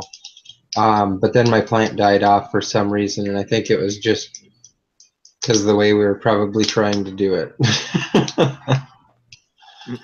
First time we tried it, mind you. But I mean, that would be a possibility of mixing a certain bell pepper species with something of a scorpion and coming up somewhere in like the 800,000 to a million, maybe softly kind of guesstimating like a bell pepper, but you know, with like a 800,000 heat level would be, that'd be a pepper. Yeah.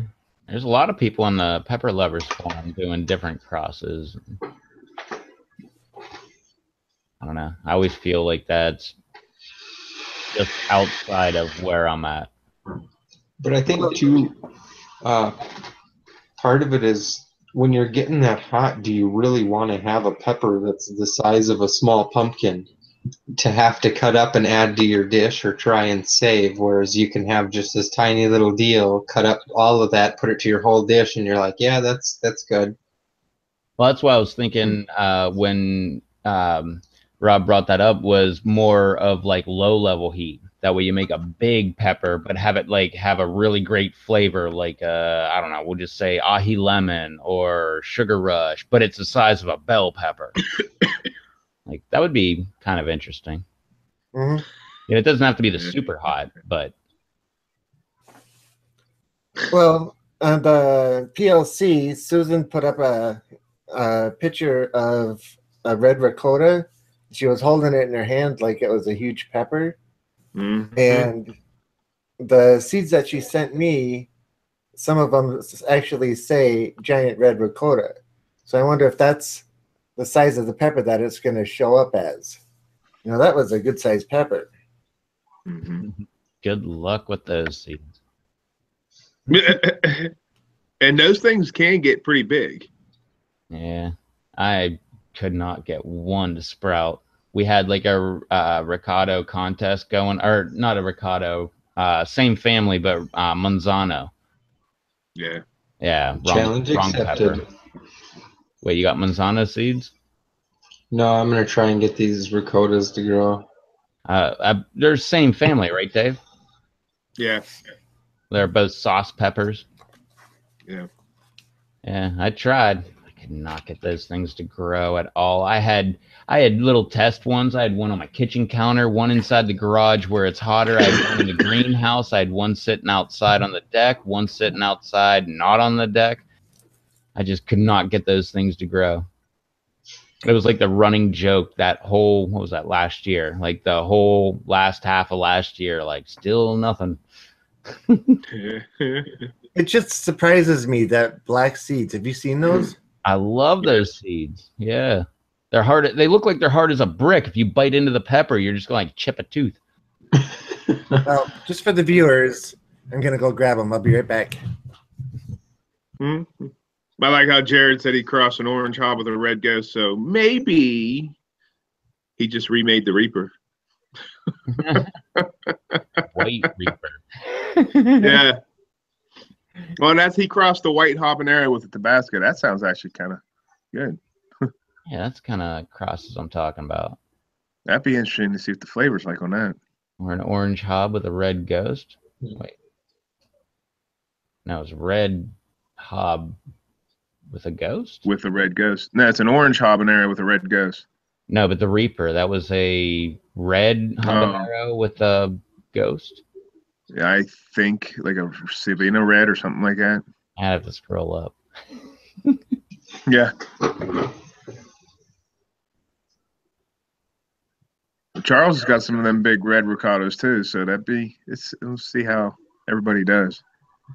Oh, I want to grow Manzano too. I think I still have seeds left, but I can't remember how many I tried. I think she sent me like 30 or 40, and I think I might have like 5 or 7 left.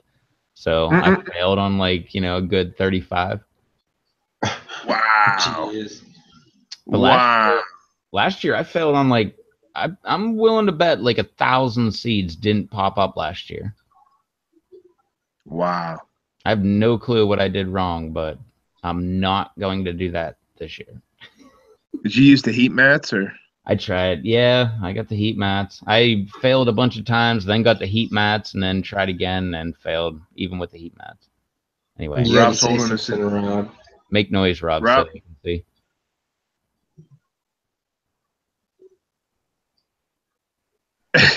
Pretend like Rob's making noise.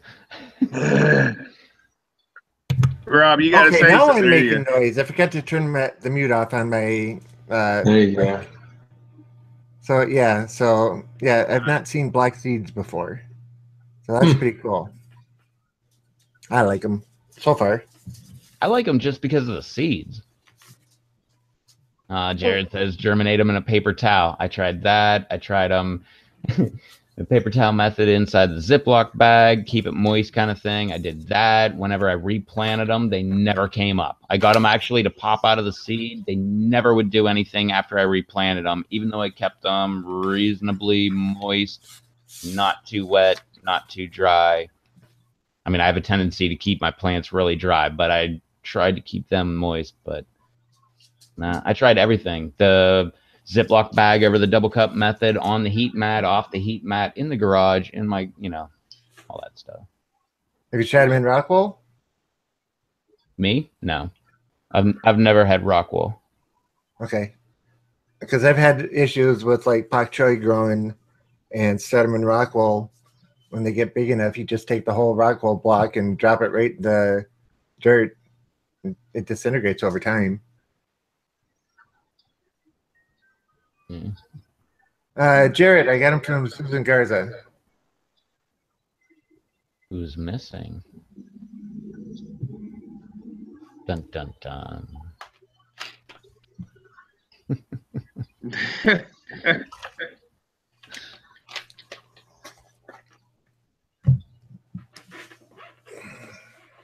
She's MIA. She's doing all that mod stuff. I'll return, guys. I gotta go eat my ibuprofen for tooth pain. I just realized it's an hour past when I'm supposed to, so surprised my tooth ain't screaming at me yet. I'll scream back at it. Yeah.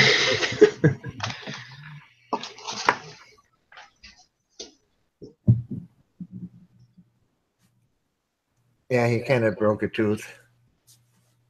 Not fun. Yeah, I've never used Rockwool.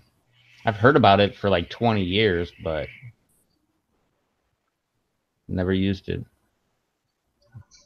It's just another thicker growing medium. It's rock that they heat up and then they spray it out under high pressure jets and pack it down. It dissolves like any other rock and the plants grow right through it. Mm-hmm. And it surprises me you haven't used it since you do so much hydroponics. I started hydroponics last year.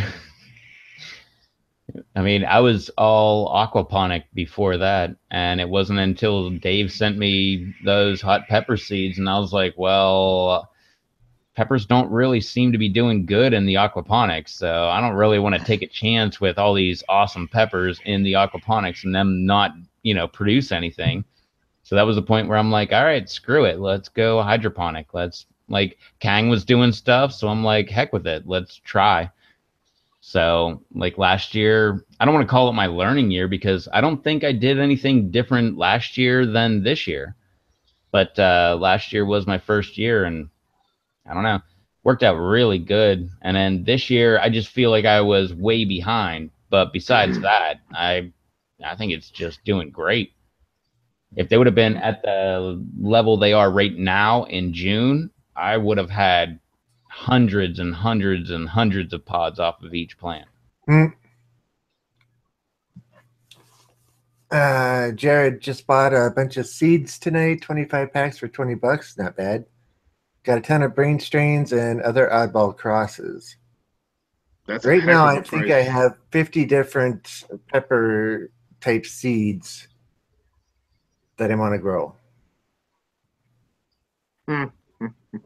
Have fun. That's nothing compared to yours. But have fun with those brain strains. Holy crap. What'd you say? Brazilian brain strain? Is that what I heard you say? Well, he said brain strain. But no, Brazilian? Holy cow. It was the first time like I ever ate something and had a ringing in my ears. Those things did amazingly well for me this year. Yeah, mine were slow, but I mean they're taking off. They just started flowering. I already got pods forming and everything. Yep. You have to wait till tomorrow, everybody. That's when that video will come out, even though it's called the Monday update. Mm-hmm. But if you want it to come out sooner, hit that like button down below, and we'll see what we can do. Spam that like button. That's a joke because I'm still not bringing it out before tomorrow. Yeah. Okay, so Pretty he sure says Oh, sorry. He says all my hydroponic plants get settled in rock wool and then set into hydrogen and the hydroponic system. So that's what I do too. I grow pak choi and lettuce indoors all winter long. And KP says I got my brain strain seeds. Jared, I can't remember the gal's name. She's an admin on Tony Sherwood's FB page. Don't know Was that it one. Jeannie? Was it Jeannie? Jared? Brazilian brain strain from Justin White. Okay. That'd be Feel white better? super hubs. Devin, feel I better? can't remember. Yes, a little bit. What was that, Dave? I was just trying to think. I can't remember her last name. The lady he's talking about. I'm pretty sure it's Jeannie, but I can't remember her. Or Janine? I think. Jeannie. I just can't remember her last name. She grows the white carbonero, which is amazing looking. I guess I should get a hold of her because she told me to get a hold of her at the end of the season for seeds for that. Hey. Yeah, it's Jeannie. That's what I thought. Okay. Well, your season's not over yet. No, not yet. Oh, I thought for a second you were talking to me. No. I looked at the thermometer when I let Murph out, and it says 30 degrees. If you grow indoors, your season never ends. True. Yeah.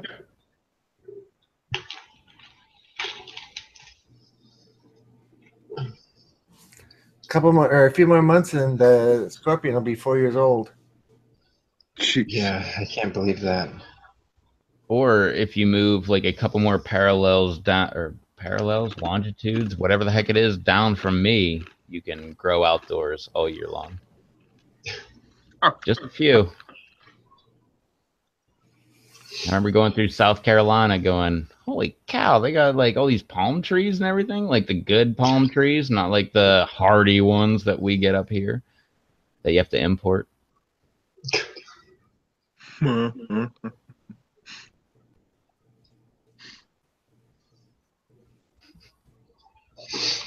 So he ordered the white carboneros. I'm gonna have to get a hold of her.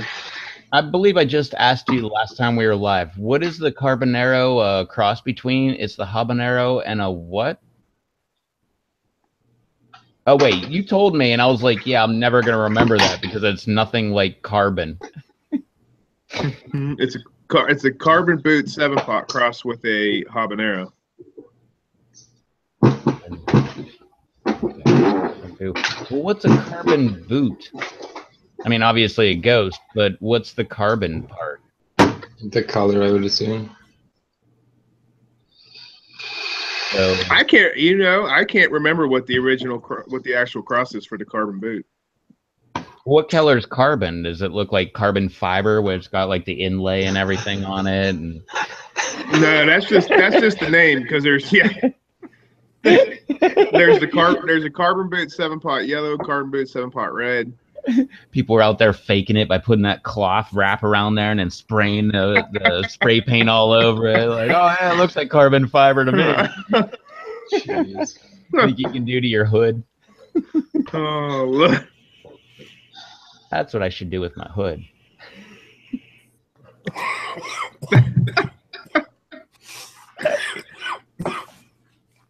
I should do it to the bed of my truck, like just the outside parts of all the bed of my truck, and that way everybody thinks I have like a carbon fiber bed. Like I don't even think they make that kind of thing. They'd be like, "Wow, your truck must be super fast," and I'll just go along with it. Like, "Oh man, you wouldn't believe."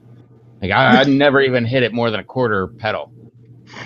Well, you know what they say, man. Every sticker adds 5 horsepower. That's right.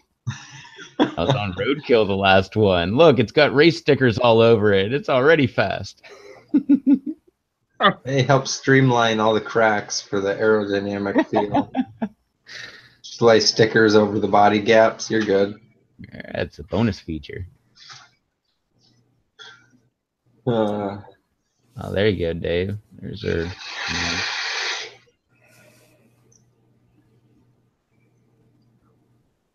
Sorry, I'm messaging her right now. Oh. Before I forget. I just noticed the name popped up. Yeah.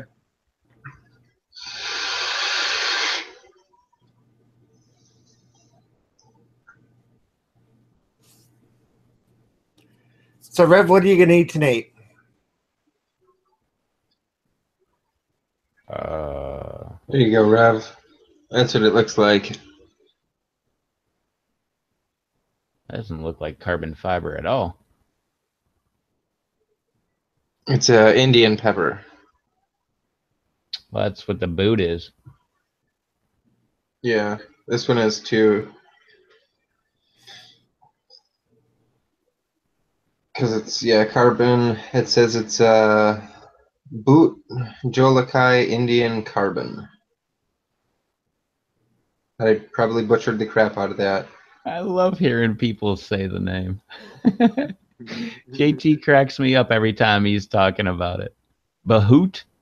It's not saying what it was crossed with, though.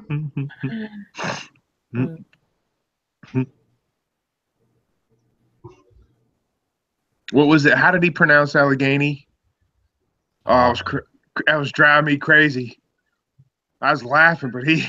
It was like Allegheny. Yes. Or something like that. I was like, oh my God. You even like spelled it like phonetically. Yeah. And he still didn't get it. He still said it wrong.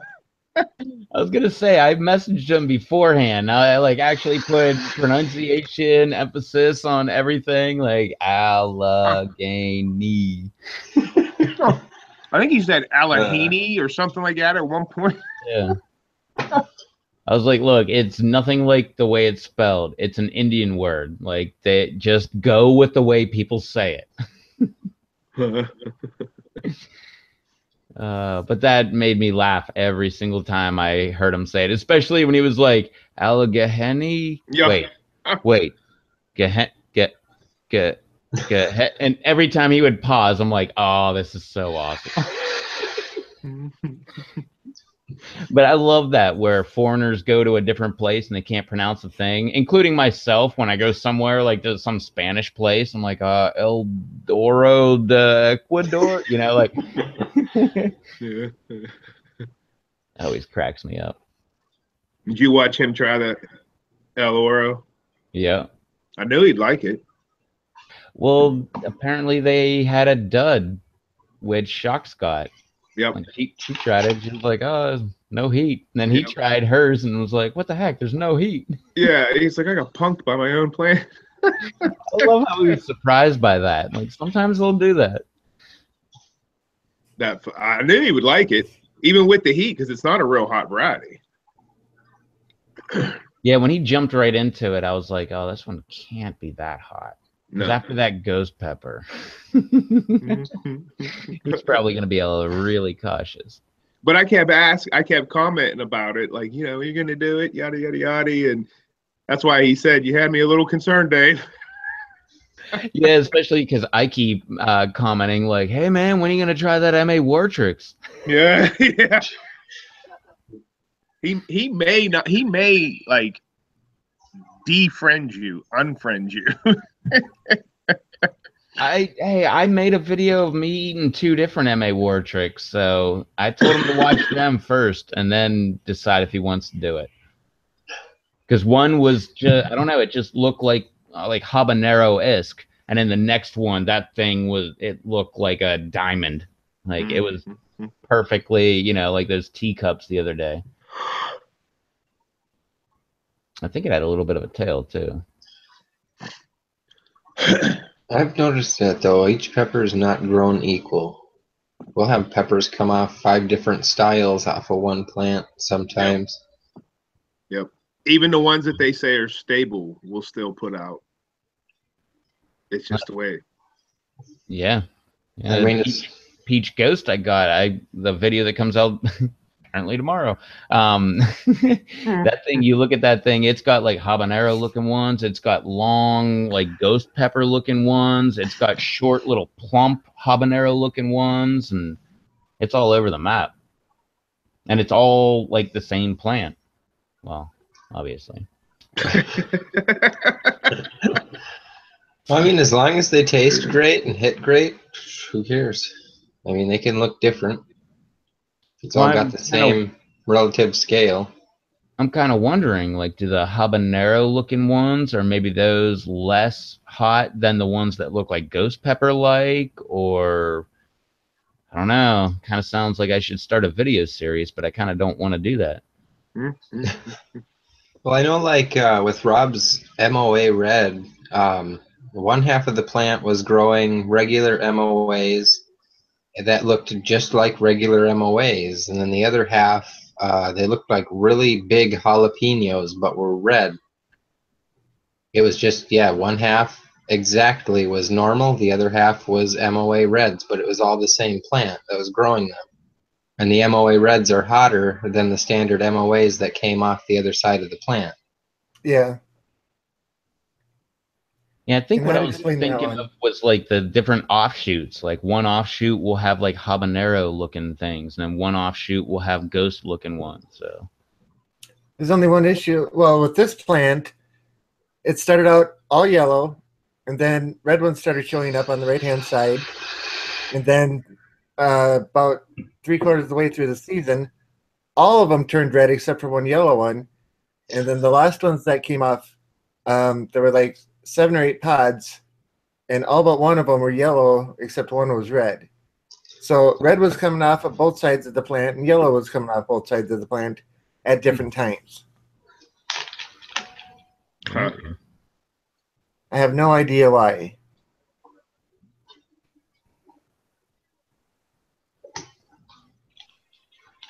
And the red ones are considerably hotter, just like Devin said. And yeah, the only thing we can come across is he had a tiger's teeth right next to him, and the MOA Reds looked similar but not exact to the tiger's teeth that were right next to it. It was weird. Like, because those tiger's teeth, they look like, you know, like a, I don't know, like a jalapeno is, but chubbier, yeah. Yeah, but whereas like the Trinis, I got a bunch of them. They are like, I mean, they're big and fat around, but they're like short and stubby and starting to grow a tail and stuff. Yeah, tiger's teeth is usually got about a 1-inch diameter by about a 4-inch length on it. They're a good sized pepper yeah. Let me see. Jared asked me what everybody wants to know. No, I'm not until the boss man gives the okay. He wants to keep him under wraps still. So yeah, I think in other words, he's trying to be smart. He wants to make sure they're grown out and actually stable for the most part before he starts putting seeds out there. Hey, everybody that's watching, I just got a message that Dave just had a video that just went live at 12:01, apparently, according to my phone here. So make sure you go check out Dave's latest video. It's the Hallows Eve Halloween special from Batman. Yeah, I actually, can you see that? Yeah. It's on my phone right now, so I can get my first view. Nice. I had to share it to the pepper lover community. No, and that's why I'm in costume tonight, is I figured we're not doing a show tomorrow. Tomorrow's Halloween, so why the heck not? Today. Today's Halloween. Well, for another, yeah, you're in the right time zone. I still got another hour. 4 minutes in.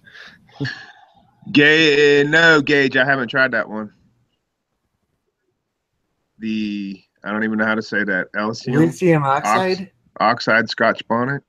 Apparently it's a Peter Stanley. He got it from Peter Stanley. Never heard of it either. Mm-mm. And I gotta agree with Gage.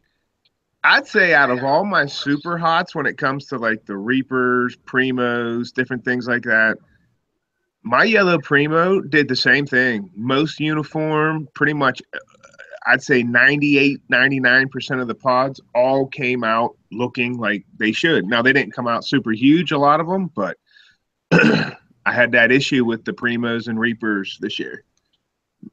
I don't know what it was with the different, and I can't say it was just the reds. It was the jet reds, yellows, chocolates, even the CPRs.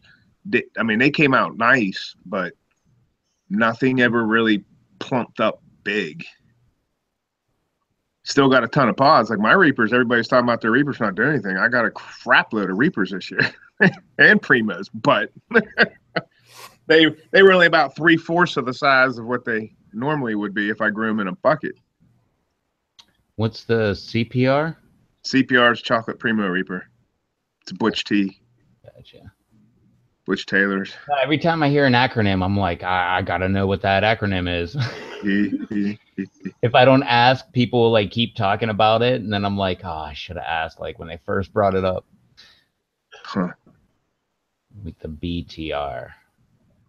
I doubt I'm gonna get one, but I've got a really crappy looking plan out there, BTR. Which, if you want to know, that's the Butch T crossed with Reaper. Charles, what did you think about the heat with the Hallows Eve? That thing lit me up. Did I do the whole pod? I think I did the whole pod, and I swear it was at a ghost level or close to it. So that's the Pepper's name? Yeah, Hallows Eve. And you did it on Devil's Night. Yeah. Well, I guess Hallows Eve? No, because that was 12:01 it came out. Yeah, it's Halloween. Yeah. I should have scheduled it to be released.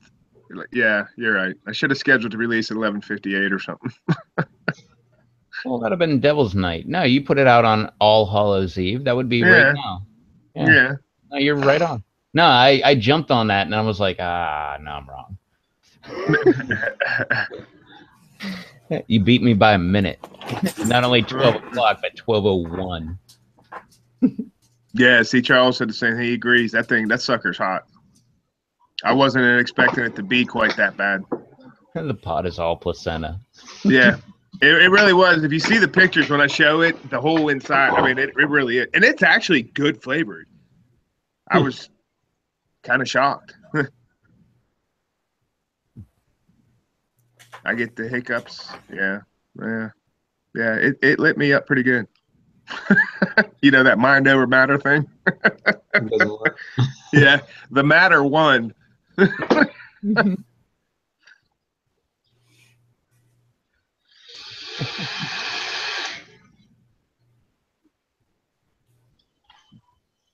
think the hiccups got so strong it was like kicking me back in the chair. Yeah, where it's almost like you got like one of those, what is that, the defibrillator machine hooked up to you, and every yeah, you're like, oh. Yep, that's about what it was like. I've never got that. Oh, the hic, because they just come out so strong. I've never got the hiccups from anything hot. I mean, I've thrown up from things really from that Brazilian brain strain, but I mean, that's I've never puked. I get the hiccups, but I've never puked. I blame the throwing up on not preparing properly. I did an entire Brazilian brain strain, and I didn't eat beforehand. Well, I did, but it was like hours and hours. I should have ate again before I actually went ahead and ate it and like waited an hour. But I just jumped into it and bad mistake. On that note, I'm probably not going to be doing a lot of super hots anymore. Yeah, right. Like we believe that. Nah, Yeah. Yeah, not for a few more days. I was gun shy after that Brazilian ghost when that hit me. It was almost a year before I tried another pod. I just that thing. When your family is in the other room and you're on the other side of the door moaning and screaming because it hurts, it feels like something is trying to come out of you any which way. I said, nope, never again. And I didn't even do a whole pod. I did a half a pod, but I did it on an empty stomach. And never do it. It's like drinking. Never do that on an empty stomach. You always got to eat first. That's why I preach what I preach about eating the whole pods. Time it out, people. You got time. I just had somebody ask me that just recently. They're like, how come you don't do like the whole pods or the supers? And I said, because I'm a 41-year-old grown man. And I don't particularly care to be in the fetal position in the corner while my family, my wife and my 9-year-old and my 12-year-old are standing there going, oh my God. That heck with that. Yeah. Was that wrong? I said, at least they're not standing there laughing at you. Yeah. Yeah.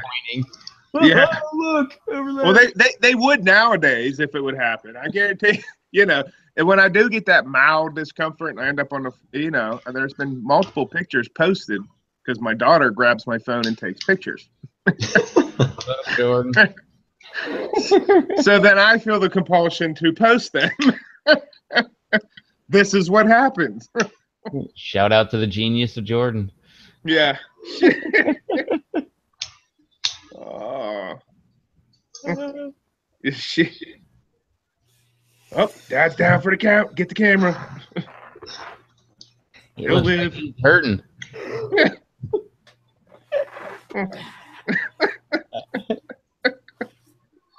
I'm trying to think if I ever got the hiccups from any of them, but I can't remember a time where I did. I think I got the hiccups when you gave me that pure ghost pepper powder and the peanuts. Oh, look at that face. Yeah, all innocent over there. Yeah. He's like, I don't know what you're talking about. We talked about that in one of the last episodes. Yeah, he's never going to let me live it down. See, but I'm with you even. I mean, ahi lemon drop I might munch on a pod, but I'm not going to shove the whole thing in my mouth. Mm-hmm. I mean, I'm good with the powders. If I can kick it up a little notch without going full-blown inferno in my guts, that's good enough for me.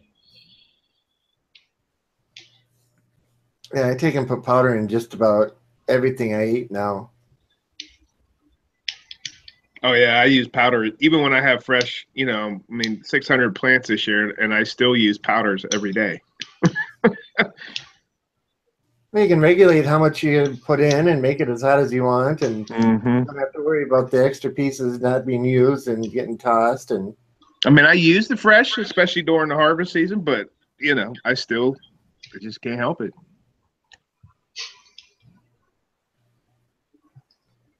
KP gets hiccups from ahi lemons. Yeah. And I probably would too if I ate a whole one. Specifically gapey, or is it like that's what she says. All peppers over that will give you hiccups also, or is it just like the ahi lemon specific, I guess?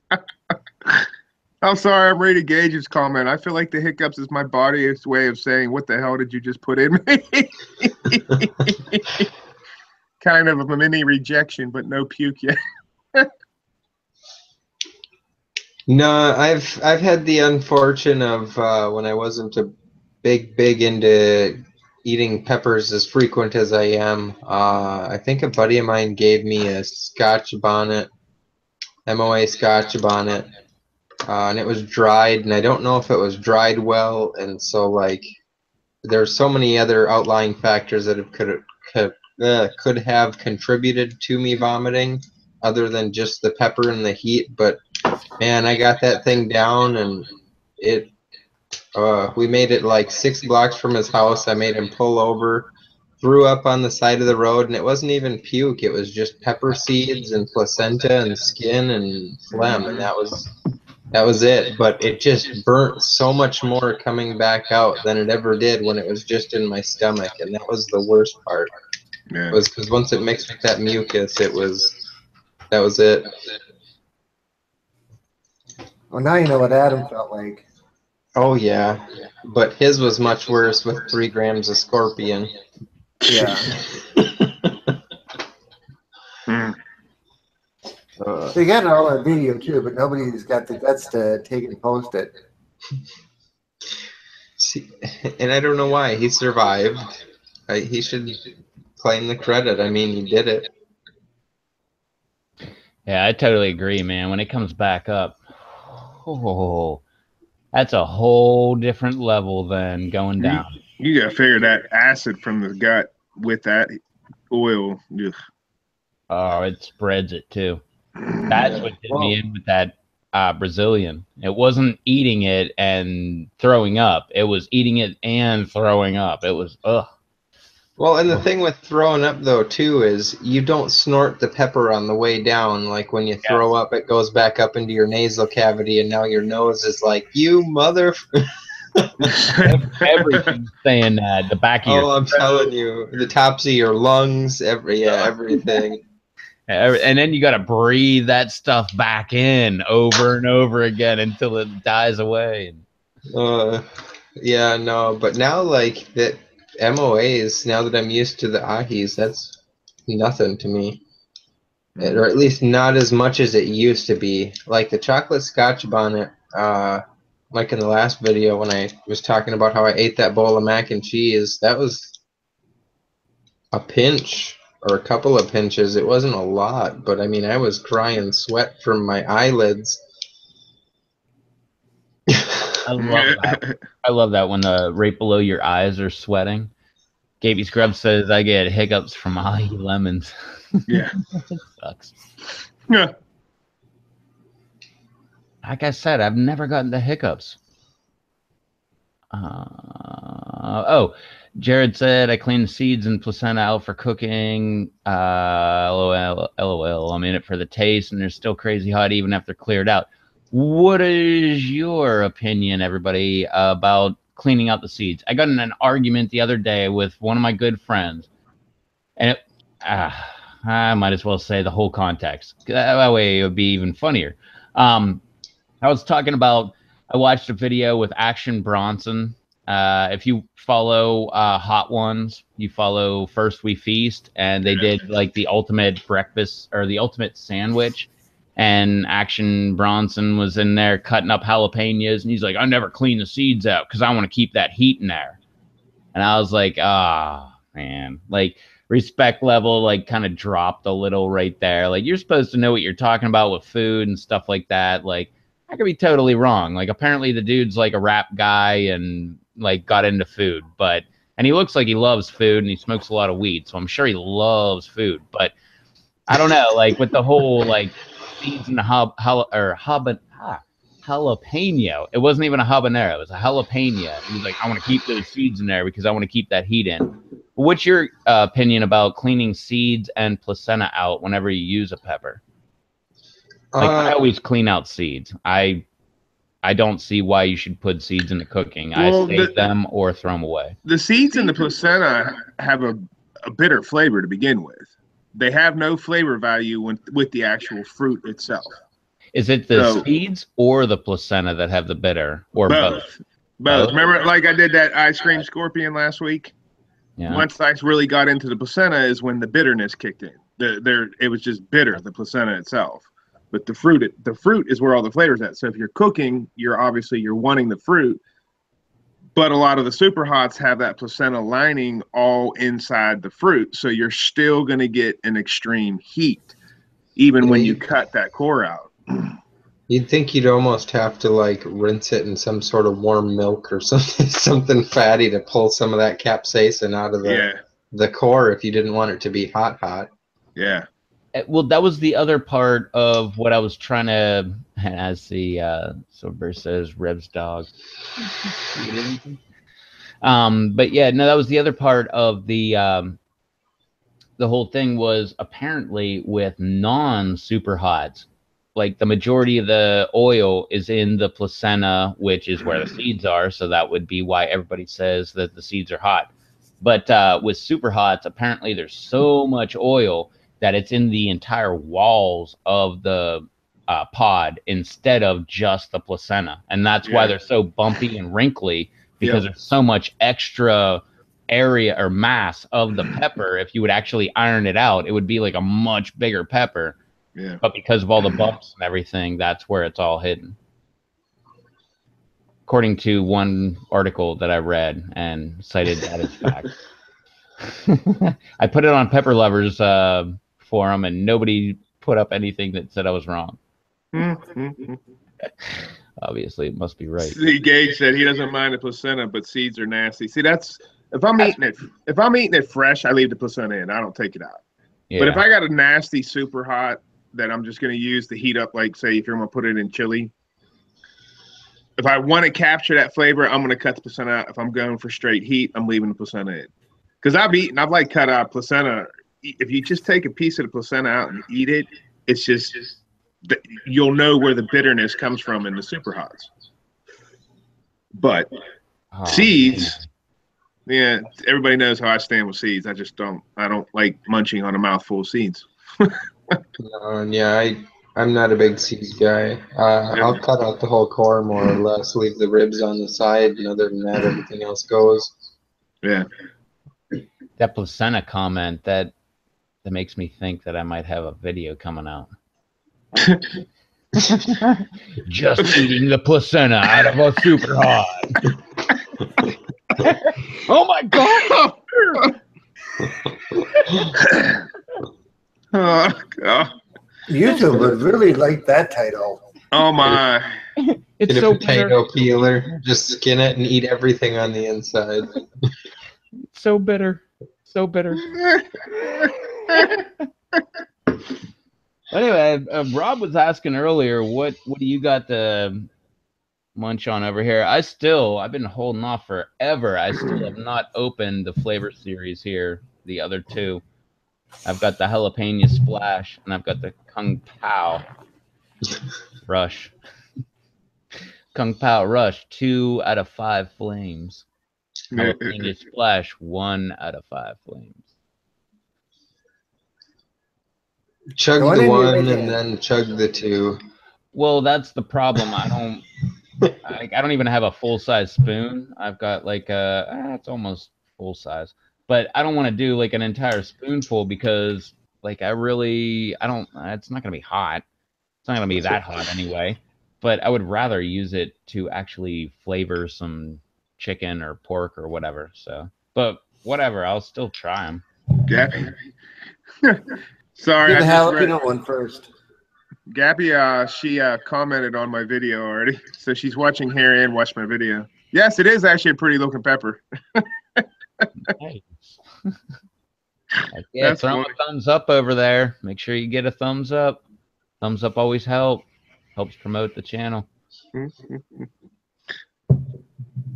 Not trying to influence you, but every video I ever watch, if I watch your video and leave a comment, there's definitely a thumbs up from me there. Even if I don't leave a comment, you got a thumbs up from me if I watched it. Or heart. Yeah, see, I did the same thing too. No, the heart's the comments. Well, yeah. Every comment, definitely getting a heart. I try to respond to every comment, but there was a point last week where I got to a point where I'm like, oh my God, I feel so overloaded. I got so many comments. And I was just like, heart, heart, heart, heart, heart. I see you.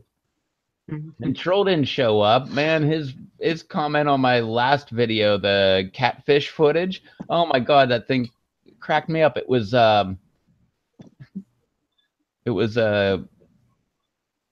great cat foot fishage. Oh, jeez. Cracked me up, man. He must have been in bed eating dinner. It sucks he didn't pop on here tonight. Must have went to bed early. But anyway, yeah, so I got these two over here, in case anybody was wondering about anything hot. I know Dave was saying he's got some Charles Polk sauce over there. Yeah, I'm going to try that next week. It's 12:30. Sorry, Charles, but I'll do it next week for sure. I just got to do it early. I'm not doing it at 12:30. I'm 41, remember? Yeah, you're still one of the young ones. Yeah. I got to get up in 6.5 hours. Oh, you do that stuff, you'll probably be getting up early. Yep, because it's hot. It's very good, but it's hot. What's it made of? He's got devil's heart and butch teas in it. Ouch. And it definitely carries that butch tea burn.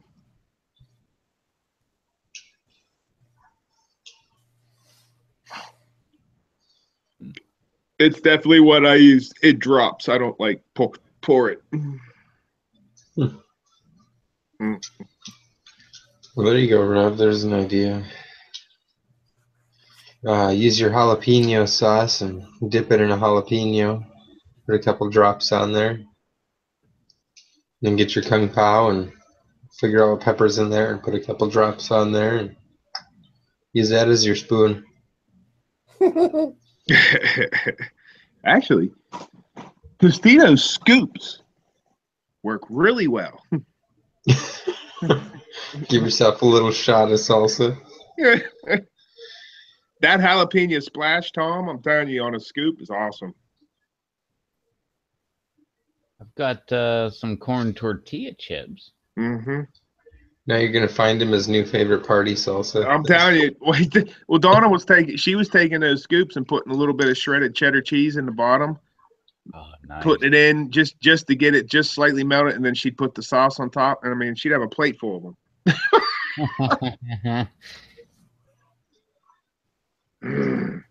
Like, yeah. It's freaking awesome. I actually liked it.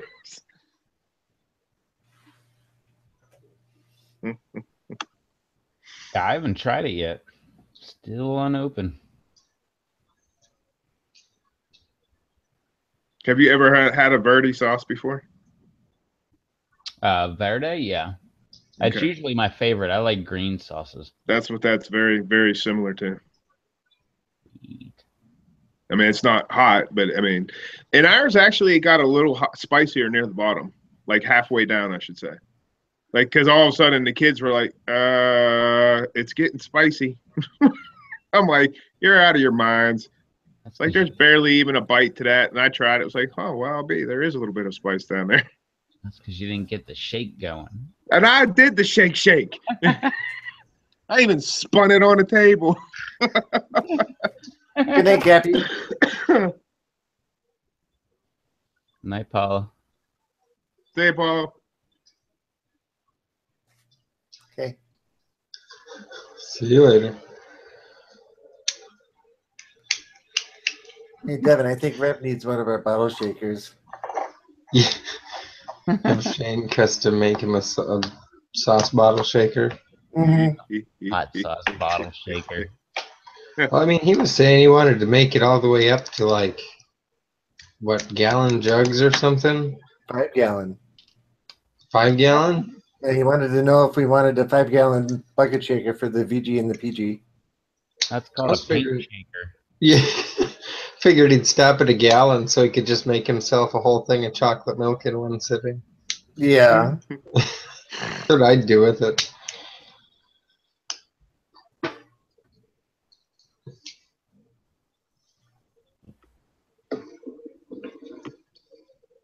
I don't know. What's next for the pepper inventions?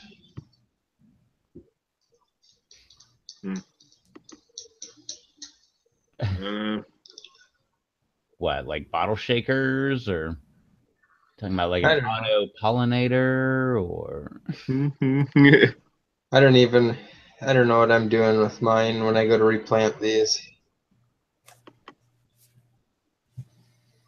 So I'm trying to figure out ideas, I guess, more or less, like Rob's got his bottles and his self-watering systems, and I like self-watering systems, but like the whole cracky deep water culture thing that I've got going on, that is just pure laziness. and I want to say that's what mine currently is cracky. Just a bucket with another planter sitting in the middle of it. Dude, that stuff's that smells like, trying to think back. I don't know if this is accurate, but Chi-Chi's salsa. Huh. It does smell like, it smells like salsa. Yeah, it's, maybe Chi-Chi's is wrong, but it smells awesome, man. It smells like, I said it smells like, when we first opened our first, yeah, you'll see. Go ahead, taste it. Where'd he go? That famous Rev procrastination. Yeah. Yeah. Oh, I am famous for that.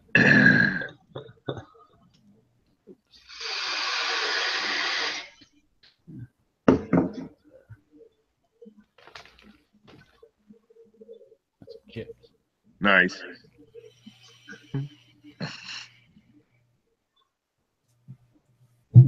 Load it up.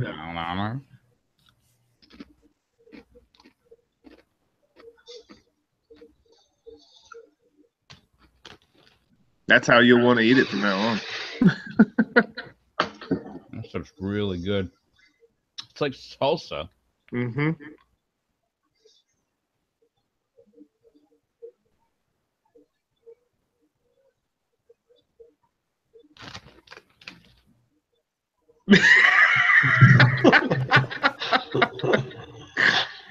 Good. It's not hot at all. Really good. I told you. That's why when they told me it's getting spicy, I'm like, no, it's not.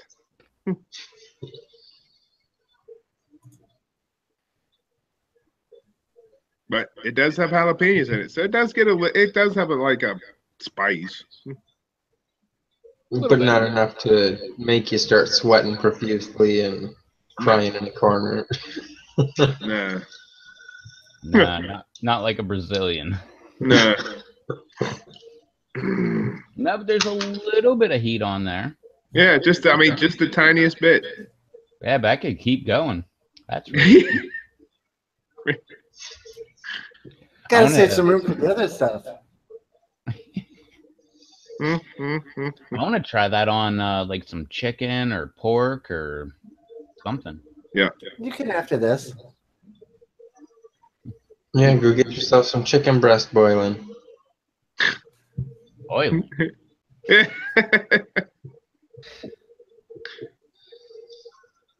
That's horrible. Boiling. Baking I get. Grilling I get, but boiling. Oh. You ever have boiled chicken?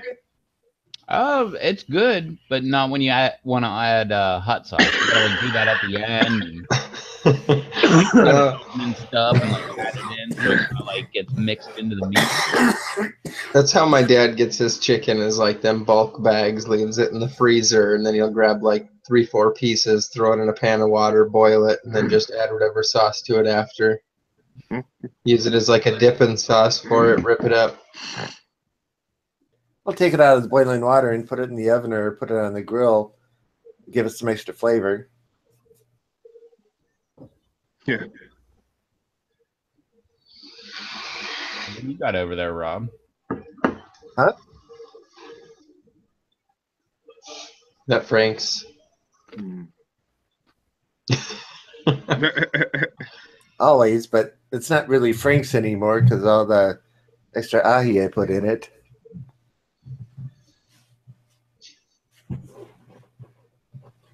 Yeah, I gotta try that. Yeah, no, I'm thinking that's what I'm gonna end up doing with a lot of these ahis you gave me is slice them up like banana peppers and then throw them in a pickle jar. Hmm? Was Dave here for that one? Where he was putting ahi, what was it? Ahi lemon drop powder in the Red Hot. Oh, I can drink Frank's Red Hot sauce like it's water.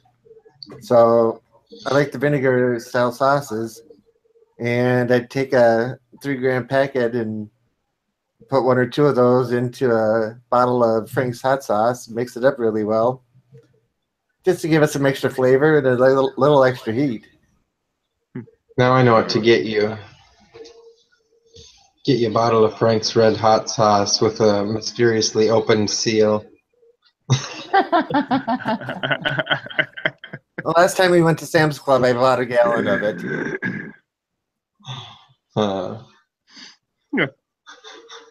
It should last me a little while. Spike it with some ghost pepper. Oh. Get your back. One of these days, you'll let me live that down. Nah. Maybe. Have to get your Pepsi one of these days, but that'd be sacrilege. Just remember that, but the only time you see it, you're in the shop.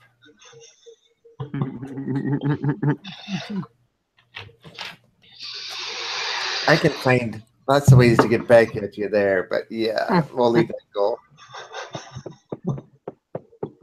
I don't know. You might want to be careful, Devin, because does he do the scheduling? No, Devin does the scheduling. Oh. Yeah, but he makes the employment decisions. Yeah, so I yeah. may or may not have a job after the joke is done with. Yeah.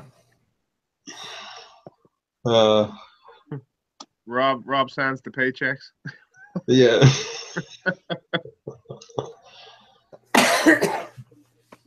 Oh, what about that day you were here for 8 hours? No, you weren't here for that 8 hours that day. Nope. Oh, there's no entry. There's no entry on the time card for those 8 hours.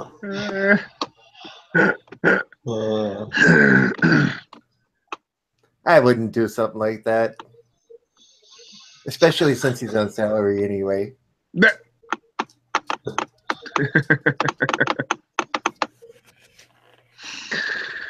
All right, fellas, I'm going to get off of here. Yeah, I think it's about time to. My ears are starting to hurt from the headset. Yeah. Well, I don't know what's going on, but we had 11 people watching and only 8 likes, so somebody's slacking. Somebody doesn't like me. One of those likes from me. Oh, speaking of which. Oh, you forgot? Yeah.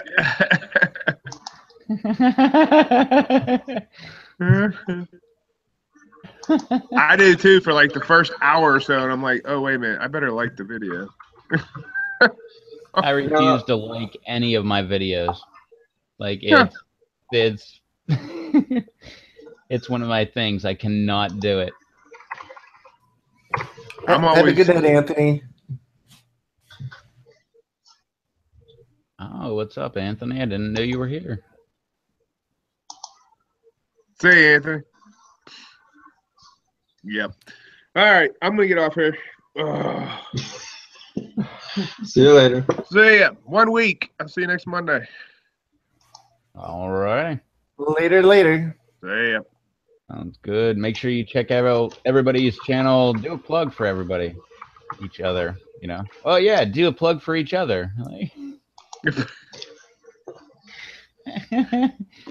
Dave is grown at home in West Virginia, and he's gone. Yeah, no, I just added him. Figured I might as well, or subscribed, I guess. Oh, that was the correct terminology. Conversation. I was gonna say, nah, he's gone. No, subscribed. That's what I was forgetting to do. was subscribed to his channel. Well, we were all getting to that point.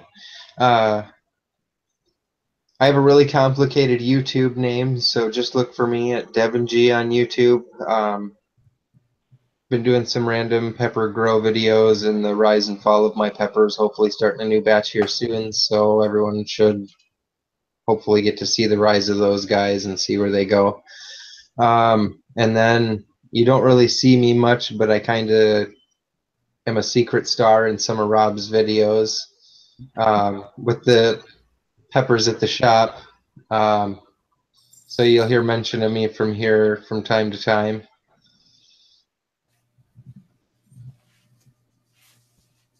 Yeah, There's I'd my give plug. it what credit's due.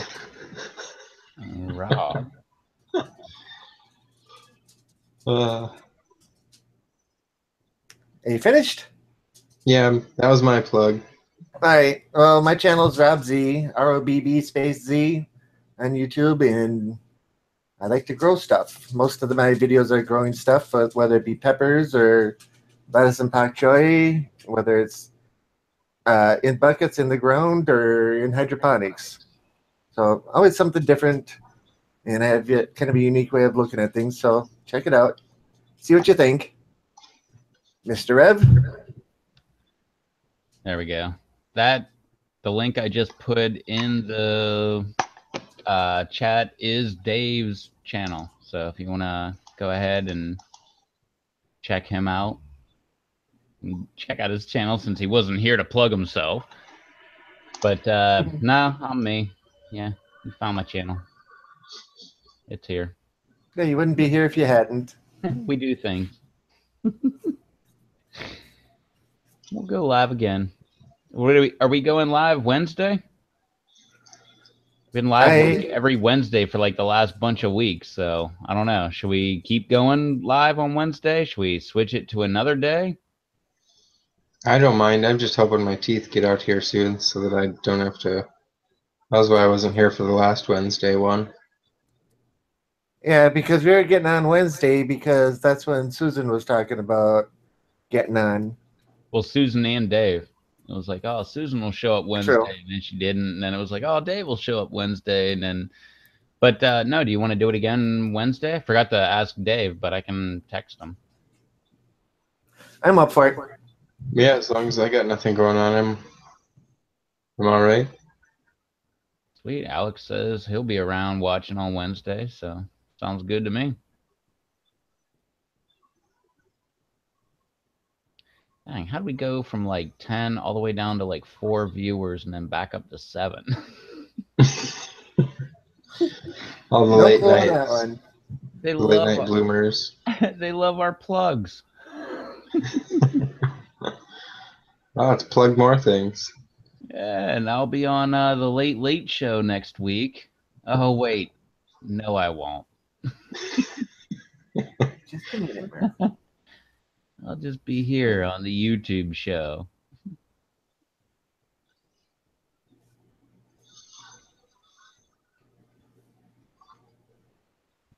Sweet. Well, that was almost 3 hours. Pretty darn good. It's a nice run. Yeah, just a little short of 3, but yeah. Yeah. Well, all right. Anybody else have anything else they want to say before we roll out of here? Anybody in the chat have anything else they want to say before we roll out of here? Sorry, go ahead, Rob. I said I'm good. All right, you sure, Rob? You want to like just go ahead and double check, or?